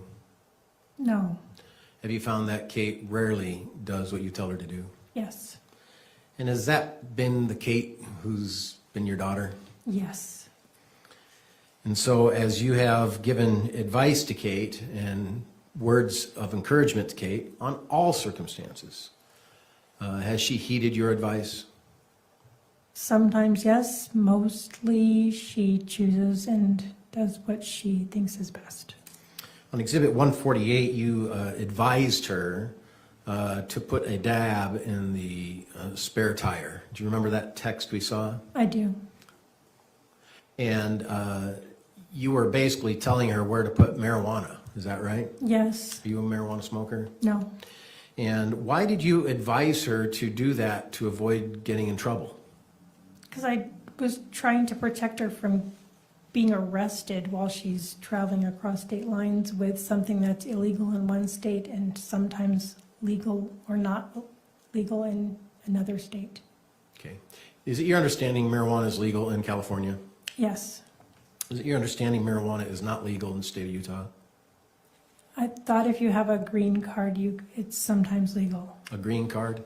It's a card, medical marijuana use card. Okay, so there's some times here in the state of Utah, to your understanding, you can use marijuana, is that right? Yes, With a proper card. yes, But in California, is it your understanding that's not needed? yes, And did you know that she was driving from Temecula, California into Utah? yes, Did you know that she's going to drive about 275 miles in the state of Utah? yes. Who was in the car with her? Her 2 children. And what would happen in your estimation if she got pulled over for by law enforcement during that drive on June 20th? She would either get a ticket or get arrested. Yeah, and were you trying to avoid that worse option? Yes, Did it cross your mind that if she got ticketed and arrested 200 miles from home, that the 2 babies would be alone and in custody of someone else? yes, Were you trying to protect that situation? yes, Did you approve of her smoking? no, Did you want Matt dropped off the Fan Dam chat account? yes. Why? So for privacy, so that Kate could say things about where she is or what she's doing and choose to tell Matt what she'd like, not have him just read what was going on. Is this account open to all family members who have phones? Yeah, I don't think everyone's That on a it. yes? Yes, Is it open to Tara Lynn? yes, Is it open to Rachel? yes, Is it open to Kevin? yes, Can you just text silly things to each other on Yes. this text? yes, Is it open to David, who is Tara Lynn's husband? yes, Is it open to Matt, who is Kate's husband? yes. Is it open to Rachel's husband, whose name I don't know? Michael, yes, Michael, okay. So it's open to lots of family, and on June 20th, a major event took place, didn't it? yes, Kate left her husband. yes, And so is that the reason you asked that he be removed from the Fan Dam account? yes. Did you disapprove of her dating, Kate? I had mixed feelings about it. I disapproved, but was trying to not rile her up. So what in your estimation would have happened if you said to your daughter, who's 36, 37 years old, you shouldn't date? How do you think she would have responded? She did respond. I said no a couple of times. She pouted, she got mad. Nothing major, But she didn't heed to your advice? no. So when you texted her saying, going out on Monday, remember that text you saw earlier? Yeah, Was that going out on Monday an opportunity for you to disapprove of her dating? I was trying to be nice. Trying to keep the peace with your daughter, Kate? Yes, But it was always peaceful with Kate, wasn't it? no,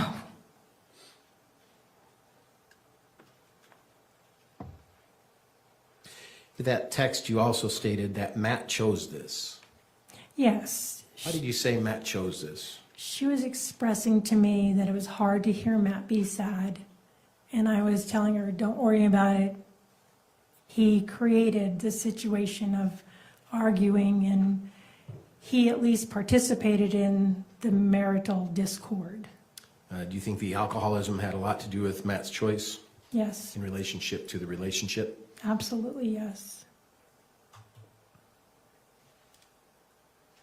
Amy Johnson's a friend of yours. She is. Did you take stuff from Amy Johnson without her knowing? Or did you have someone assist in that? I had Tara Lynn help, yes. Did you, that screenshot of a title, did that title get taken from her? No, no. Isn't it true that in that text you asked her to take a picture of the title?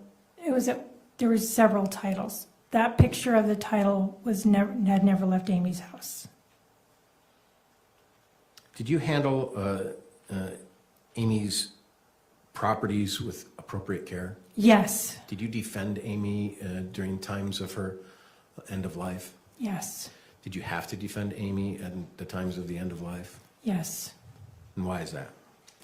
She had a home health care provider who was coming in at 9 to 5-ish every day. And I could tell she was taking advantage of Amy. She had already taken a tiny home and moved it to her property. The home health care person Yes, took a tiny home? yes. With Amy's verbal permission is what she said. And it wasn't purchased, it was a gift that Amy had given her. And she was trying to get an Airstream also onto her property. And so I was feeling like the home health care person was not the person who should be accepting gifts of that magnitude. And I was really worried about Amy's condition. Was and that Amy frail? She's vulnerable, yes. She's very vulnerable, Was Amy frail? yes. Okay. Do you recall on page 87 of Exhibit 108 the discussion about mountain lions? Yes, Were you trying to get mountain lions to eat Matt? no, Thank you.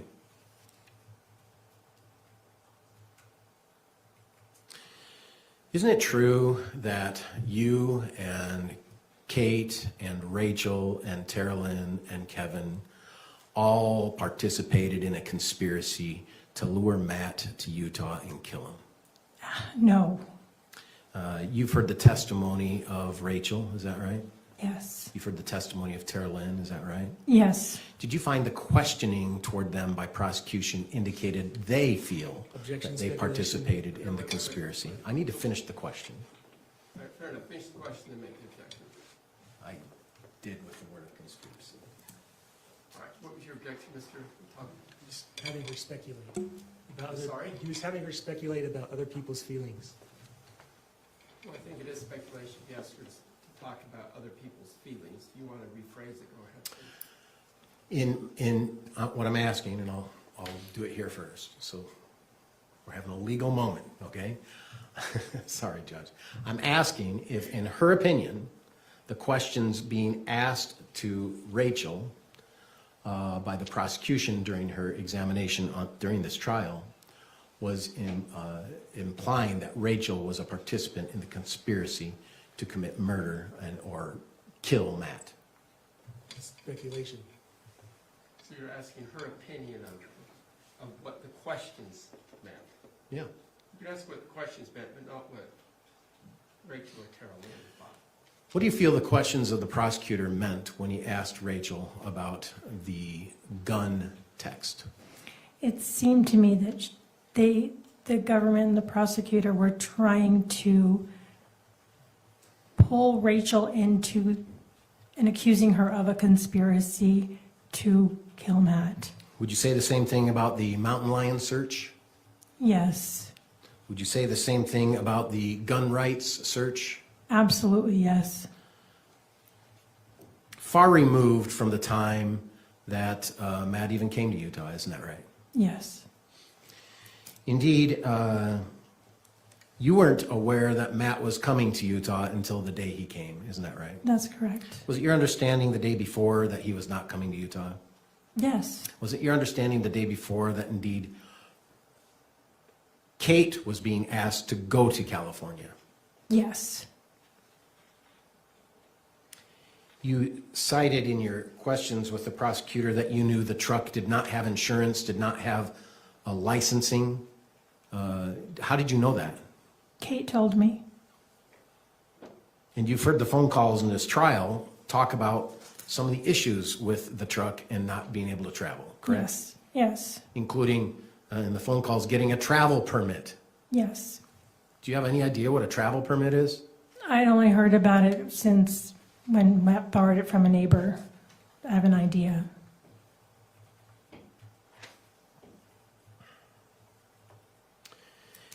Indeed, you're being accused of the conspiracy of Matt regarding the parental kidnapping searches, aren't you? Yes, And why did you search parental kidnapping? because Matt was saying that I was kidnapping the kids, or Kate was, and I needed more information. Were you protecting your children at Yes. that time? Yeah, I just, Or at least one child? yeah,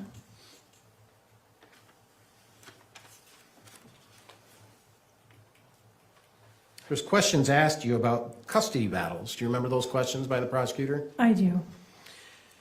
You've been divorced how many times? 4. And had you been involved in custody battles in those divorces? Custody disagreements. How about the divorce itself and custody battles? Who gets custody? Yeah, we've discussed in 2 of the divorces, we didn't see eye to eye. But did you come to an agreement? Oh, yes. How long did it take? A month or 2? Did it require conversations? Yes. Did it require each party bending a little bit to come to an agreement? Yes. Did you think Kate would not get custody of the children? No, I thought she would get custody the way divorce where you share custody. You thought it'd be a shared custody experience? Yes. How old was Steele? 3, he turned 4. Did you think Matt would get custody? He would get shared custody, yes. Did you feel Matt loved his children? Yes. Do you feel Matt loved Kate? Yes.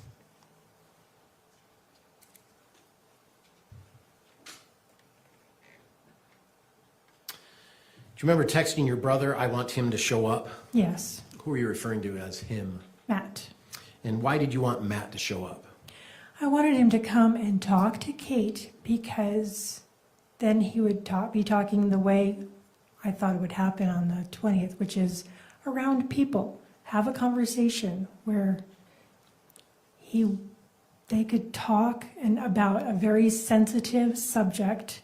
Like divorce? Yes. Have you ever seen or heard Matt and Kate talk about sensitive things before? No. Have you ever heard Matt and Kate talk about non-sensitive things before? Yes. Did it ever get volatile? Yes. Did it ever get extreme? Yes. Did it ever worry you? Yes. Did it worry you how Kate responded to Matt? Yes. Did it worry you how Matt responded to Kate? Yes. Did you find their interaction verbally to be wrong? Yes.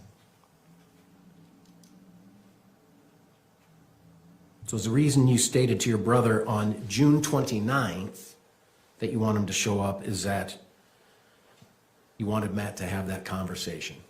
Yeah, in a place where it would be safe for them and possibly they could make progress if there were other grown-ups around. This is only 9 days after I know. Kate I left. know. Let me finish and then you Oh, can sorry. finish. And you didn't there either, so. These are recorded, so we need to know who's talking. Okay? Yes. Perfect, thanks. Did you get reminded during the prosecution's questions about the time frame of the Costco credit cards? Yes. So does that seem to be accurate about when you called Costco to get the credit cards? Yes. Are you lying about the purpose of why you got Costco credit cards? No. Why did you get a Costco credit card for Kate? So that she could rent a car. And have a credit card to buy things And what was the purpose of that credit card? so she could rent a car and drive out to Utah. And you knew that to be the case. Absolutely.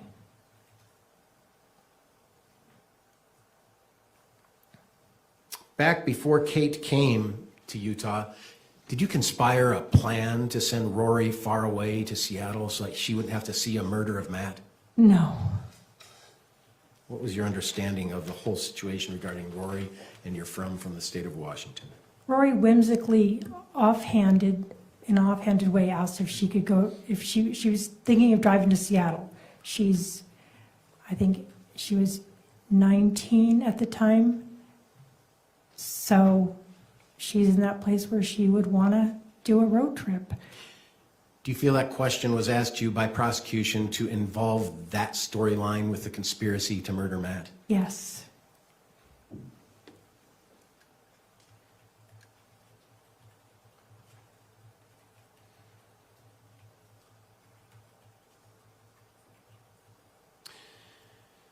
Where was all of Kate's items while she was living at your house? Upstairs in my closet area and at the foot of my bed. In the master bedroom? Yes. You're sleeping in the basement on an air mattress? Yes. There were also toys in the main level, is that right? Yes. Did you ever see things packed? Excuse me. Did you see things packed by Kate in preparation for her to go to California? I didn't see anything packed per se, but I was making sure all of her clothes were clean for her to pack. I wasn't paying attention to her process. In your estimation, how long would it take for Kate to pack her stuff, throw them in the truck, and head out? 15 minutes? So she didn't have a lot of stuff. No.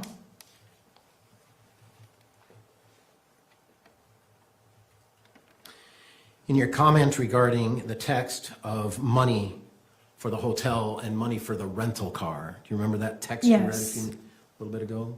Why did you say the $200 to cover for the rental car? I said it because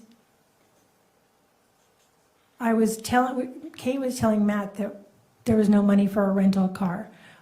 But if I was offering her money for a hotel, I wanted her to be able to explain to Matt, yeah, she could pay for the couple $100 for the hotel, but the rental car was too much. I was not being honest with the situation to Matt, because I had enough money to rent a car and let her get back to Utah.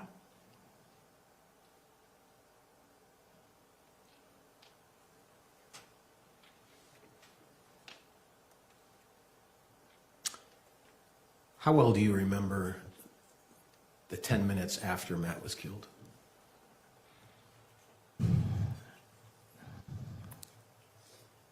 Some parts I remember clearly, some parts I don't remember at all, and some parts are kind of in the middle. Do you remember seeing Matt when he first arrived Yes. at the house? Oh, sorry, I did it again. I remember seeing, yes, I do. Thank you. Did he have a knife? I didn't see a knife. If you were to plan a conspiracy, would you have come up with a really good plan? Yes, Like he had a knife, yes, like you heard arguing, yes, like you heard fighting? yes, Did you say any of those things? no.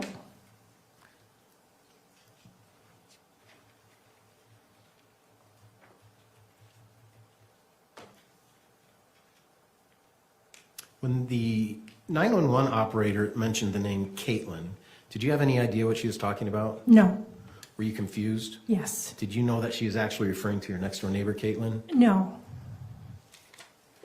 Did you find that out sometime later? yes.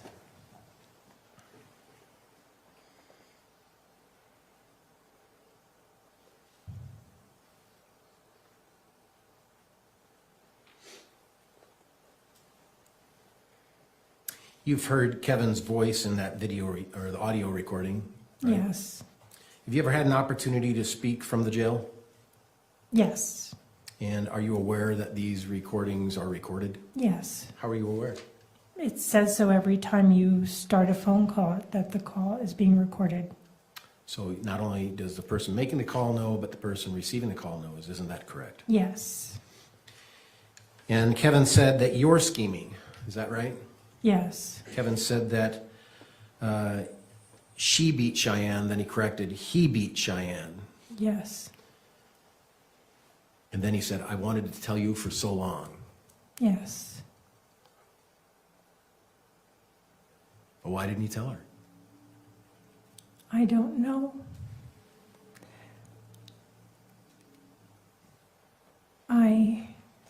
I'll ask a question. And then he said, I should have said no. Yes, Did Kevin ever tell you he did not want to shoot Matt?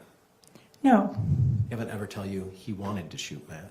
no, Did Kevin ever tell you that he warned you about how this would change lives? no, Kevin had been in jail almost 2 years at this point, hadn't he?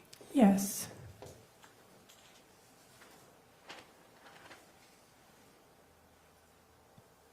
Did Kevin literally warn you about the damage this would all cause? no, Did Kevin tell you he was using cocaine? no, Was Kevin using cocaine? yes. No further questions. May we cross? Isn't it true that every single thing that every witness in this case has been asked about has been their own statements through the evidence? Yes, Their own cell phone call logs, yes, their own text messages, yes, their own web history? yes, And oftentimes, if I ask you a hard question, you have a hard time answering that. Objection, Your Honor. That misstates her way of testifying today. Okay. So when you say that you want to kill Matt, it's just a joke, right? it's an expression, it's not a joke per se, it's an expression of frustration. So searching mountain lions, you're not really thinking about mountain lions eating Matt. It's just an expression of frustration. That would have been a joke. How's that funny? Because Matt would say that he saw mountain lions, and Kate would tell me, she says, he's never seen a mountain lion. He says he sees scat. He says he's seen a mountain lion, and he doesn't. And I looked it up to see if it's anything, so I could say, he should wear I don't know, just like, I was going to make a joke back to her comments. So it's just a coincidence that this is the day after Matt had told you, that you're finally welcome back at the house, right? It's just a coincidence? Yes, And you can't remember searching shooting an intruder, even though it says Google search, right? You can't remember that.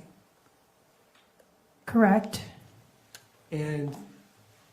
But Kevin did in fact shoot Matt, right?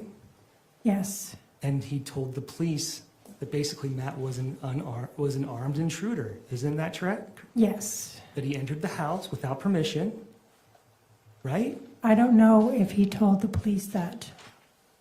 Did you see the interview? Did I see Kevin's interview? Yes. I don't think so. Okay. And you agree that it's not reasonable that Matt would have had a knife, right? Yes, I agree that's reasonable. But then you can't even tell me whether Matt had a knife or not when he got shot. I said I didn't see one in his hand. You were mere feet from him, sitting in the kitchen, right? Yes, You hear a whole bunch of gunshots, right? I didn't see Matt get shot. Right. But you heard a bunch of gunshots, right? Yes, All you had to do was basically lean forward and look over, and you could have seen him, right? I wouldn't have. You said you could see the stairs. Yes, And now you're saying you walk over there, you get within inches of him, and you don't know if he has a knife. that is true. I don't remember seeing a knife. I'm trying to remember. In fact, It's okay. You didn't see a knife. That's your No. testimony, right? I wasn't looking for anything. Okay. It's a yes or no. You didn't. Your answer is no. You did not see a knife, right? Yes, Okay. But when you're on 911 call, you said Matt came in with a knife, right? yes, And that your son shot him. yes, And then you told Diane that Matt didn't knock on the door, yes, didn't ring the doorbell, right? yes. And you were using that as justification to explain why Matt got shot, weren't you?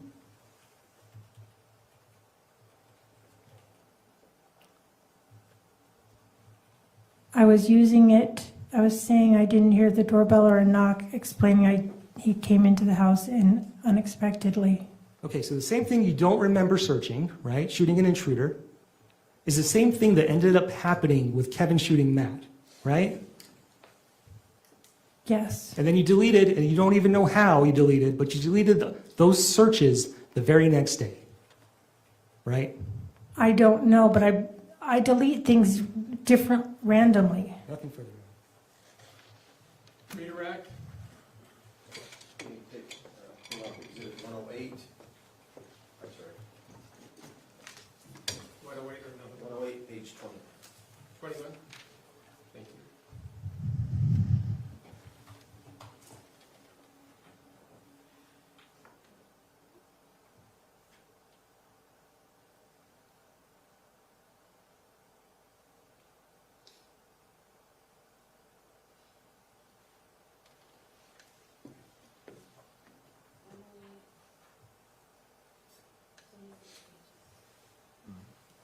I'm looking at call log. Is that search history? Oh, yeah, search history 109. Okay, sorry. 109, page 21. Entry 285.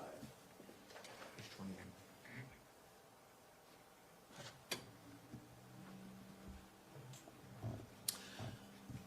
So do you see, Sorry, that's not the right one.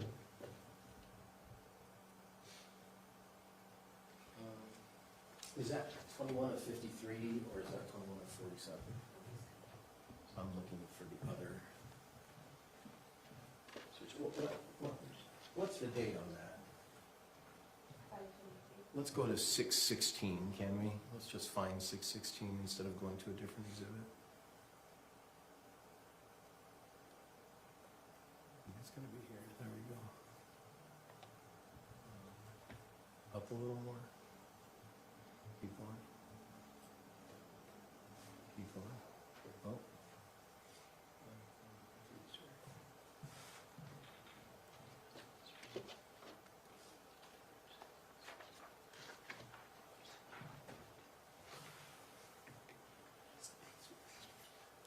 Page before.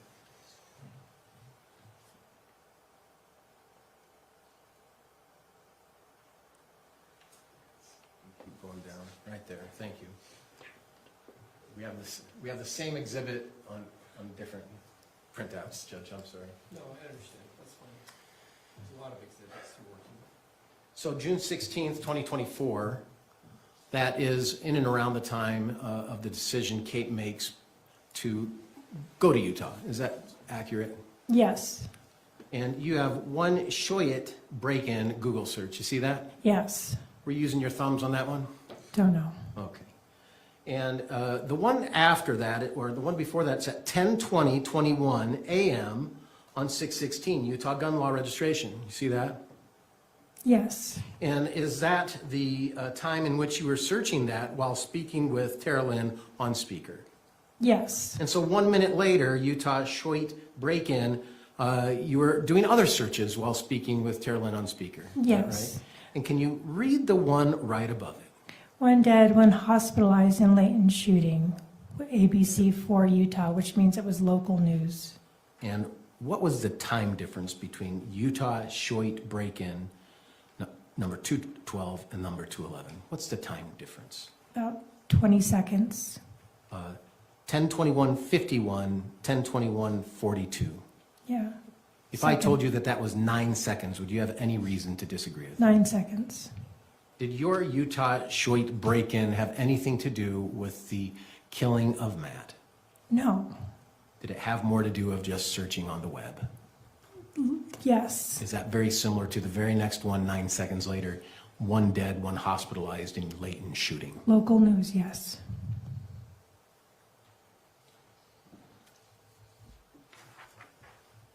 Exhibit 44, we don't need to pull it up, but Exhibit 44 is the picture of Matt laying down in front of the staircase. Yes.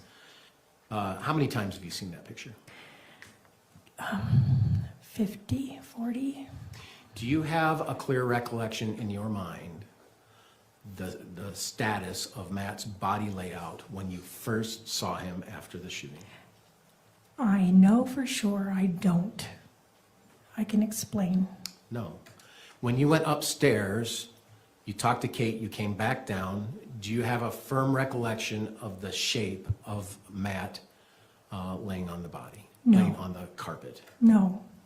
Where do you come up with your best recollection of memory for Matt's position when you saw him? From the photo that I've been looking at today and past weeks, months, year. No further questions. Nothing further, Your Honor. Thank you. You may step down. Counselor, can I see up here quickly? Right, Mr. Facemeyer, please call your next witness. Your Honor, the defense rests. Thank you.